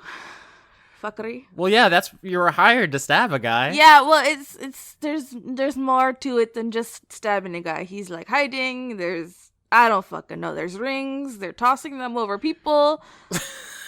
Okay. Well, I'm on a job here for Kato, scoping some stuff out, doing some reconnaissance. You know how much I love reconnaissance. Oh, you'd love a stakeout. I love a stakeout. I can be up in the tall branches and see everything. I also love a steak in my belly. Okay. Well, what can I do for you? You dork? I just wanted to rack your brain. What should we do? We made the tiny child bigger. Nifix is the tiny child. She is a little baby. She's an adult, but go on. She is a grown woman, but so small. You have a grown woman in the body of a child, and the child mind inside the body of King, and then there's just Blake. What is that guy even doing here? He's just a guy. I've already forgotten who we were talking about. Anyways, we made Tiny Child bigger, so she had more strength for throwing, but we're not doing so well.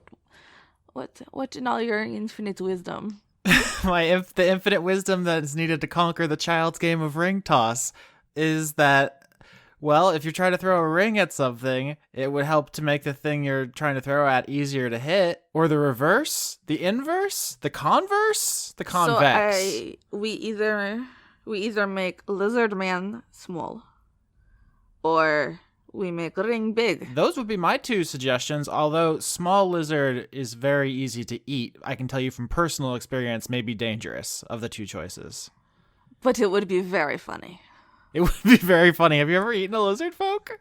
I mean, I've killed them, but I don't think I've eaten them. They have a delightful, crisp outer shell. Really? The skin is great. Yeah, Like- it's like the whole thing. Like an exoskeleton? I don't know technically. I think that's insects, but it's, Oh, but like the same crunch. yeah. I mean, it depends on how you cook it. I usually just eat them raw, and it's a good mouthfeel. The mouthfeel is extremely good, Noodle.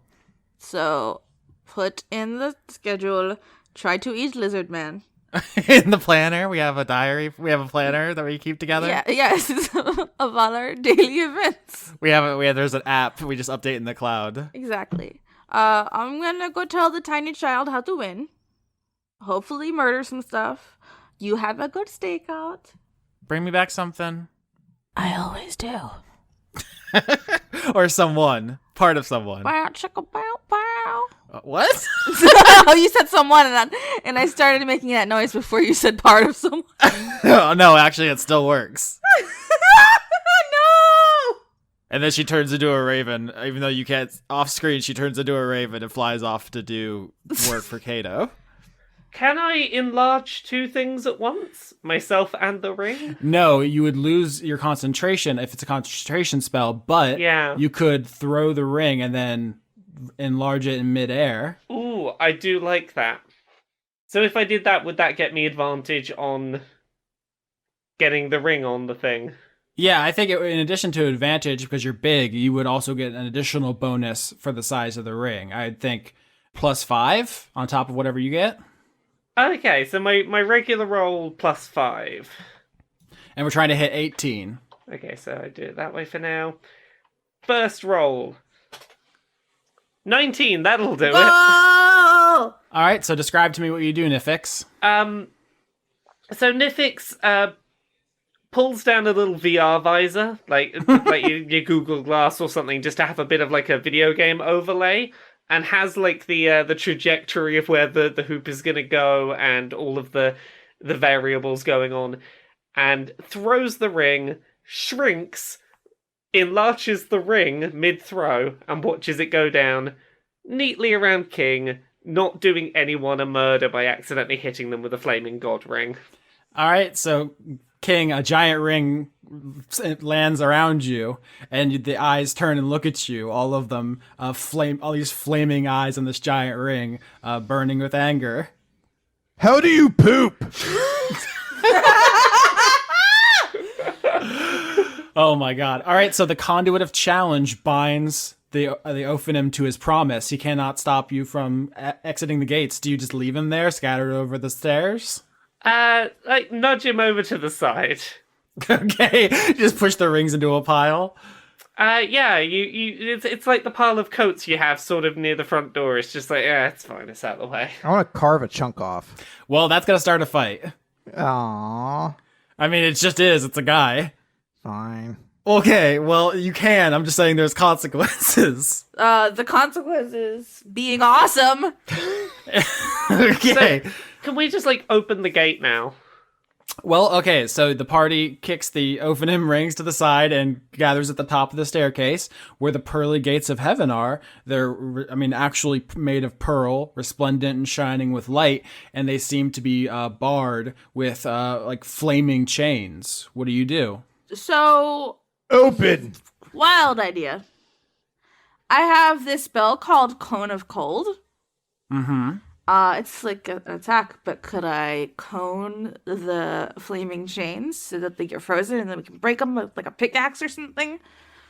Yeah, you don't even need to roll for that. If you want to, you raise your cameo up and fire a cone of cold over the flaming chains. They will freeze solid, and now there's frozen solid chains on the gates of heaven. Oh, okay. I'm gonna. Cordelia uses her cone of cold to freeze the chain, and then finds a rock because there's a rock on this staircase. Coils around it and smashes it at the chains until it breaks.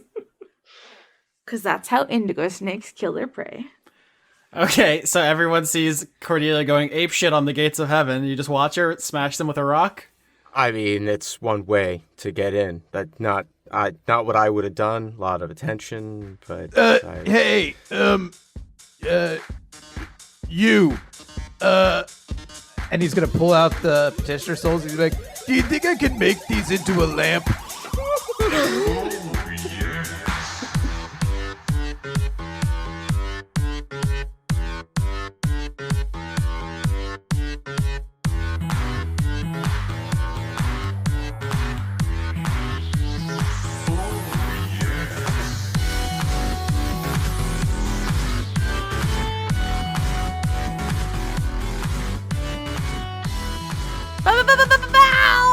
Laura's back on Patreon. Patreon.com/LauraKBuzz. Go spend your money on Laura. She's amazing. It's a website I enjoy. Patreon.com/LauraKBuzz. I go there. All the time, every day. Support her and her independent journalisms. Journalisms. Journalorbums. Gerbilorblubbles. I'm going to call them Jorblorbs. June! Is that June? It sure was, buddy. June! 2017. Bitch! 2025. No, Season 12. I don't know. I don't want to know what 2025 Lauren is up to. Oh, we'll both be extremely dead. Oh, well, that's nice. But not from anything tragic. We'll have both flung ourselves into the sun. It'll be very funny. Or like eating too much pie or something. Like that one possum in the donut shop. Or lasagna. Anyways, it's June. Wow. We have credits because it's June now. It is. This is going to be the credits for both the finale of Season 5, the beginning of Season 6, and anything we publish in between. So it's a very auspicious credits. We better not ruin it by talking about dying. Anyways, the executive producers for June 2019 are... You don't have the list up, do you? Bitch, I do. I was trying to give you the first name, but never mind. Oh. A Bozog blew my cover 5. To stay alive, we must kick into overdrive. Is this going to be... Did they get together and make only Power Rangers references this month? Is that what's happening? I don't know, but I did retweet the tweet saying we were contractually obligated to say anything they send.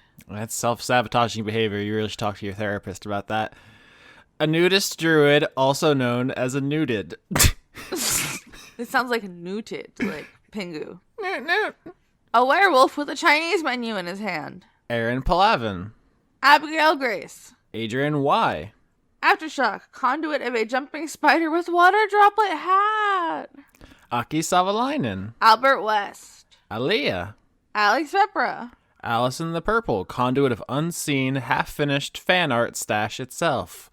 Release them. Release the documents. An otter fleeing from a relentless Roomba. Oh, can you imagine the noises? I feel like y'all think otters are a lot less hardcore than they are. They're murder tubes. Andrew Birmingham. Andrew Feje, conduit of causing infinite shame itself. Probably because I keep saying your name wrong. I'm so sorry. Andrew Grothin. Andrew R. Andy Harkins. Anna. Anna, conduit of procrastination. Same.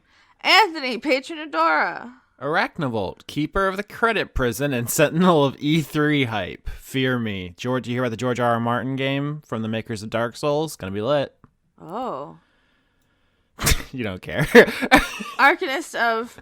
Raulia, it's from the H.P. Lovecraft story Call of Cthulhu. It's a city where On mine, Street. there's a little TM in the middle. Well, yeah, it's because the conversion. You know this. I know, but it just amuses me. Archibald H. Cactus. That sounds like something you would name an animal on the show. It really, really does. Arja Limite. Arjan de Koning. Ash, the girl with the big gay for Lauren. Hey. Oh no, don't encourage her. Aubrey Hunter. Austin New Yorkski. Okay. Austin Yorsky, conduit of Good Boy itself. See, why can't everyone just acknowledge without trying? Austin! When is the next one shot? Isaac, conduit of Gabble, Gabble, Gabble. I mean, literally, this credit's gonna be on the end of a one shot, so I feel like you played yourself, Isaac. Austin, conduit of mentioning fingering one time and releasing the horny. That was the seal. I broke it. Now everything's horny. Now they know. Backwards of conduit. Sparkle. Beef Swellington, conduit of meat. For the audience, I definitely just edited out a really gross noise I made thinking about meat. Leave it in, you coward. BJ, conduit of miniature giant space hamsters. Before we continue, I gotta say, I got tiny nips. I'm so glad. That's not Lauren speaking, by the way. I'm so glad you had to read that one. Benedict Cumbersnatch, conduit of cuke thievery. Big fan of space, both outer and personal. Yeah. Blue 6. Bonus. Booty full of snails. Get the snails out of there! That's not where they go. Brent, still every episode of Dice Funk. Goatly. You didn't read Brady, conduit of failed murder. I'm done with his failed murder. Oh, damn.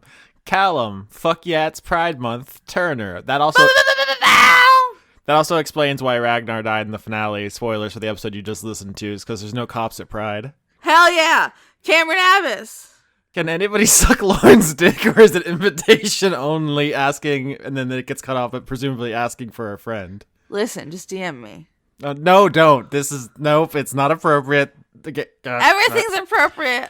Candace, _ listen to Dice Funk _ Starling. And I probably should have pronounced those, but I was flustered. Carried one.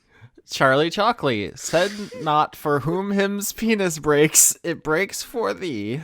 Chris! Conduit of bad decisions, Walling. Christ man.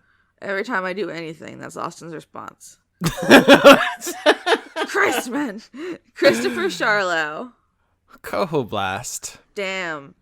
Conrad's cat Clemens shows up to recording but can't even get a mention. That's because Conrad's cat Clemens behaves, and unlike your goblins, doesn't shriek through every recording. Hey, you would shriek too. If I was trapped in your very bad house. Hey. You're a terrible, awful, no good house. Corum thinks that Harbor Master is a brilliant sci-fi webcomic. I can't dispute that, so... Cosmignon Conduit is... Oh, it's one of those, huh? Counterfeit. Sierra Saldana. I also feel like you didn't do justice to Cosmignon Conduit of Stardust. You were just trying to talk know. over me instead of appreciating the very good art. Cosmignon knows I love her. Sierra Saldana, prophet of RN Jesus. Q, I appreciate you. Yes, you. Cumber. Cumber. Cumber. Cumber. Cumber. Cumber. Dandy Snuff. Cumber. Cumber. Daria, conduit of pizza. David, conduit of thanking Chris. Dawning Chris. Frost. Chris. Chris. Did you shake your fist at the sky when you said it? Yes, I did not lie to you. Dawning Frost. Dennis Pancake Detlefson. Devin, conduit of evolution. Don Johnston. Don't you know that Pornhub is a real thing, you degenerate? Seriously, is that a... The porn on Tumblr was GIFs, so if you want to rub one out sneakily with no sound. Dorian, conduit of devotion. Dr. Tao. Dr. Goatman. Dr. Exis. Is it? Physics. Dragon in the server room. Dylan and Rill and the dog listening on a lazy Sunday morning, also dishes. You guys have a lot of dishes. Dylan, conduit of big skeleton booty. How would a skeleton even have a booty? He's dummy thick and he's clacking. Einar J. Kobolds are the doggos of D&D. Change my mind. Kobolds are traditionally doggos, but D&D changed them to lizards early in their history, and it's a major departure from most lore. Ecorn. Did I change your mind? I feel like she's just moving on. Elderbrain, conduit of gooey goo, chewing, fizz whiz, biz... Oh, no, they really got me this week. That's why I let you do that one. Wash buzz whiz, cause his fuzz. Elder Dog. Aww. They love to sleep. Elderlygoose.com, conduit of the shameless plug. Hold on. We gotta make sure that's not Tumblr porn. Is it Tumblr porn? No, because Tumblr doesn't have any porn, so it'd just be regular porn. Nope, it is a real site. It works, and it's not full of porn, so I checked. Good. Eleanor Nonante sees Periton. Eileen! Happy Pride! Hell yeah! Elizabeth Jackalope. Elusive Lily. Fuck. Emma. Moose is neither rat nor fish. Horse, goat, sheep, rabbit, shark, hippo. I'm getting too big, but I'm just naming all the animals. Emma Morant. Indigo Vandane. Ennui itself. Arwen the Logitech. Ethan Lawrence.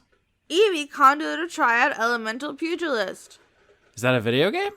Excellaris. Hold on. Never. Oh no, it's a class for it's a D&D class. Oh. An Unearthed Arcana? Anyway, it's a magic punch. Oh. Okay, now go. Extellaris. Fabian got that dank. Fire me out the sun gun straight into the sunset. Pew. Florian H. Francois V. Frank Sands. Grimlock. Guinevere Cummings. Half-Thor Granderson, first of his name, born of fire and brimstone redeemed. Harley Astor. Harrison Andrew. Harry, conduit of dying for objectivists. Bitch, me too, the fuck. It was almost everyone in the finale. Can you believe he survived? I guess there was only a 10% chance of him getting shot, but can you imagine? We wouldn't be friends anymore. That's fair. Hedron Master. Help! The pigeons are conspiring against me. They would do that. Hey, you. Yes, you. You're valid. Jerry F. Hi, Jerry. Hi. Oh no, him penis broke, but I don't care because him butthole works. Oh God, I'm so glad you're getting to read all those kinds tonight, huh? How do I make friend? Regards, conduit of social faux pas. Hunter Howland. Hustle bones. Ian Morgan. If you ain't a Christian, I'ma stab you in the face. If it ain't, but... I feel like I'm being tested on my hip-hop lyric knowledge. This is like the third time. Ingmar Gremlin. Ink drop, conduit of ooze. I ship the both of you. Isaac, conduit of Tux the Penguin. Who is Tux?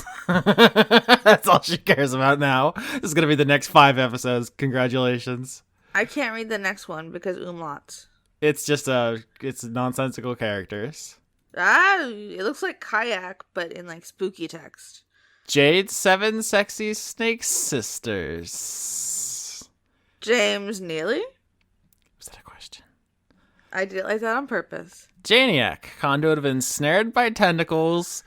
Fucking hell. You want to... Can you... Do you need me to take this one for you, buddy? Yeah, dog, please.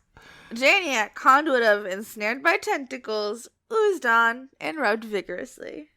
Jared, conduit of, well, actually, mansplaining. Jaspel, conduit of fluffy pride. Hell yeah!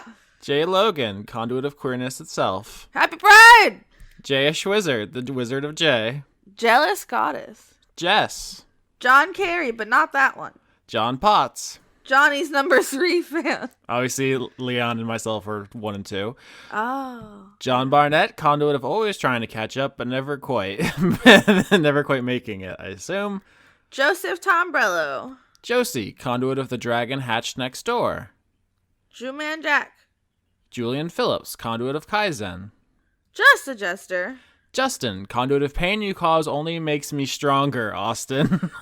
Jorgen knows how to pronounce Edderkop in Norwegian. I was still right about it being a Hobbit thing. Check the tapes. I supported you. I'm not getting owned on this one. You're always getting owned on everyone. Caster UK. Kate, conduit of semi-regular regret. Right there with you, buddy. Kiefer Lowe. Keith, conduit of Prozac. Oh my god, same. Caladri, she who dreams of the fiery queer revolution. Ooh. Killer Automat. Ken, conduit of finally writing this goddamn PhD dissertation. Kentauroy. Kentauroy? Kevin Dobbins. Kidney, a beholder in a snazzy hat. Spoilers for season 6 character. Killer Cotton Shizno. Kaneko fan. Kitty Foe.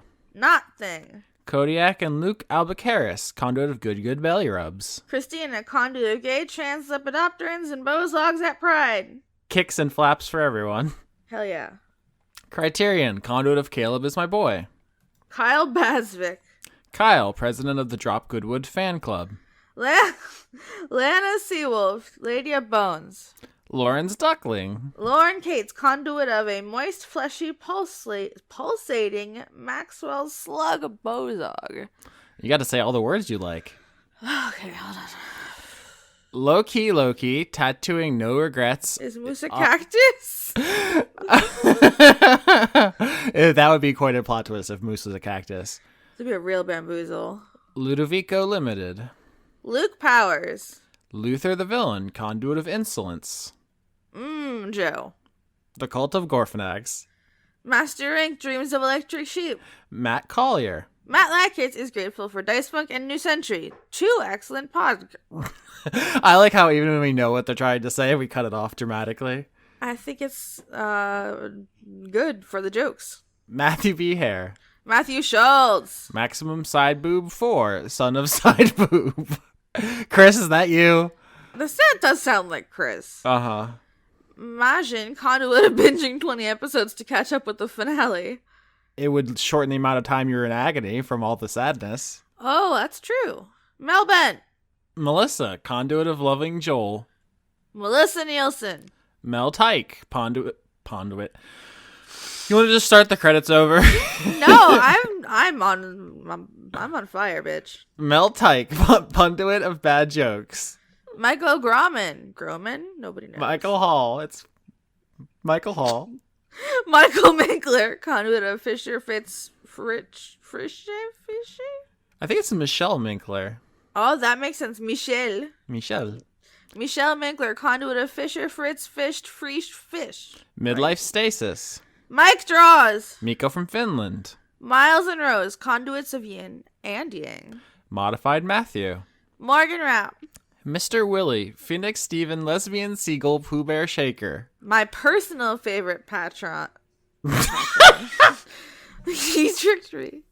My personal favorite patron, Matt Luce. Patron. I'm sorry. My Valentine is postmodern artist Cy Twombly. Namita Aneskins, conduit of failure itself. Nathaniel Homan. Nicholas Domenech. Nicole Woodruff. Nina Person. Oi, Austin, when I eat that, Ashley's a fork and knife. Paye Robjerg, or is it Palais? You're Paye now. We're not renaming people, we're just American. Pangolin is shook. Paul Mullen. Pineapple. Pixel Fool. Please call me Ashley. Yes, just Ashley. Pocket Sundial. Preston Bowers. Professor Hisbin Fizzlebang. Philosophy, yeah. Philosophy, goddamn. Professor Hisbin Fizzlebang. Philosophy of Hallucination Department at Shardpoint. If you listen closely, you can literally hear us getting stupider as we lose our literal ability to read in the middle of the show. Pruitt Holcomb. Puck, conduit of large ambitions but poor follow through. Puck, how did you get in my brain? Random, conduit of Would You Like a Hug? I feel like we need one now. I do. Resume Azara. Robert Dakin. Robert E. Baker definitely forgot to change his username last month. Reminder, we try to record after the 5th. On the 5th is usually when the Patreon stuff updates, so... RolloT uses roundness. It's super effective. It is effective on me. Yes. Ryan Power. S. Kearney, wait, they got me. S. Kearney, Hodgeheg Space Warlock. That's another one. I'm going to start calling them Hodgehegs. I like Horcheg best. Salad Child. Sam Stanowitz. Sean Lyons Burke. Sean, the host of Funked Up Plays. Simmons, conduit of Harder Slatty. Shane Sedgwick. Shard Point is bees. Bzzz. Shane Ware, check out Embalmed Apple to support a new creator. You're going to have to listen to the credits with like a notepad so you can just take notes of everything everyone's recommending in here. Shocking Link, Yeater of the Concept of Concepts. Sin Milk Todd. Tom. Sorry, I got it. That's my porn name. Sin Milk Tom. Tom. No explanation needed. Sir Octopus, conduit of chivalrous cephalopods. Socialism is party cohesion and Soviet power. Space Ogre is Star Shrek. How did we go 38 episodes and not make that joke? What's wrong with me? We fucked up. Squid Cap, the conduit of titty-loving gremlins. That's just you. Oh, well, I'm very vain, so I love other titties in my own. Wow. Starlight Glimmer did nothing wrong. Did she, though? I have no idea. I think it's a My Little Pony thing. Stefan Lund, the greatest stain, conduit of the great stain. I don't know where that accent came from, but I was really into it. I just felt like rolling my R. Sternad, conduit of consonants. Sure are, buddy. Sydney Marsing. Cyretha says everyone should watch Tuca and Birdie on Netflix. See, it's nothing but recommendations. This is the replacement for Word Funk. Tales of Inquiry. Terra, conduit of terrible pun. Fuck. I love it. The cast of Dungeons the Gathering. The murderous penguin who secretly lives in your sock drawer. The Possum Kingdom Liberation Insurgency. The Precursor. That sounds like a horror movie. It is. It has to Oh, it be. is? No, I have no idea, but one assumes. Oh, the Unitarian Universalist Congregation of Marietta, Georgia. Tim Lutton. Toby Gleason Stack. Toshiro Kuru, conduit of knowing better than to question Lauren. Finally, somebody. Lauren's been looking her whole life for you. Toshiro Kuru, someone who Validate me. Exactly. Shut up and listen. Trace Marsing. Transient passerby. Trevor S. It's my 21st birthday. Can't get a yeet. Yeah. Yeah, yeet. Yeah, yeet. Yeah. Happy birthday. Get drunk. Or not. It's up to you. Unless you take medication or you don't like alcohol and then eat a lot of cake or whatever it is you like to do. Just do crack like a normal person. Whoa. Shyness. Vigar Arnston. Victoria Melita, conduit of quietness. Victoria Valentine. Vinny, conduit of eating too many edibles. We've both been there. Vizzy Huggles, keep up the great work, y'all. Vulture King Mike, conduit of putrescent rotten flesh. Oh, I'm glad you got that one. Renshi, now that introductions are done, how are you? I'm going to be honest with you, Renshi. It's been quite an ordeal recording this one for some reason. I'm having a great time. I'm happy for you. Zephosaurus. Yeah. Z23619. Zoltar, the Viking death metal caterpillar, conduit of retribution. I want to meet this caterpillar. Powder. I forgot to say caterpillar for a second. It happens. Zun and you. Thanks for playing. And we did it. That's June 2019 for the show. The people who make it, you're probably asking, how can I support them? Well, it's simple. There's patreon.com/LawyerKBuzz. That's where she is. She's back on Patreon. She left the site that we will no longer name to support them. I don't know if that's reasonable I'm or sure not. it's fine, but she's not there, so do we care? Yeah, No. it's not in our interest anymore to even say their name. It's patreon.com/LauraKBuzz now. She's doing live streams, she's doing articles, she's doing podcasts. Or, you don't have to look or listen to any of it if you just want to give her money. That's fine too. Honestly, no one's checking. There's not Patreon cops. Yeah, just give her money. It's cool. Yeah, I'm at patreon.com/Austin Yorsky. You know what it is. Patreon.com/ofhorse. That's Conrad's project. Weekly Manga Recap is the name of Chris's. He recaps manga monthly. Patreon.com/Weekly Manga Recap.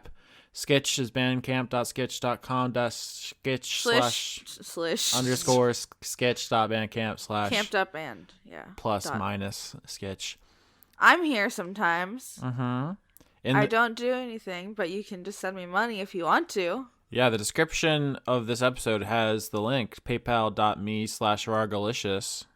Oh, that's very thoughtful of you. It's been in there for a while. You didn't notice. I did, and I just keep forgetting to tell you I appreciate it, because You bamboozled me.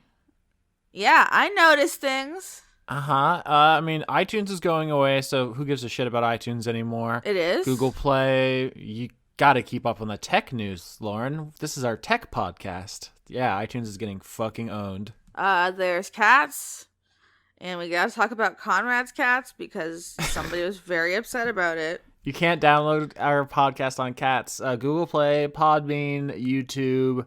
There's a lot of places you can rate and comment and share. You dial the belly like a phone, and then the cat plays the podcast.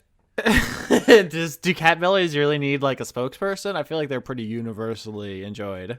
Well, I think a lot of people are afraid of being attacked, but you just gotta go for it anyway. Lauren says, literally covered head to toe in scars. Worth it.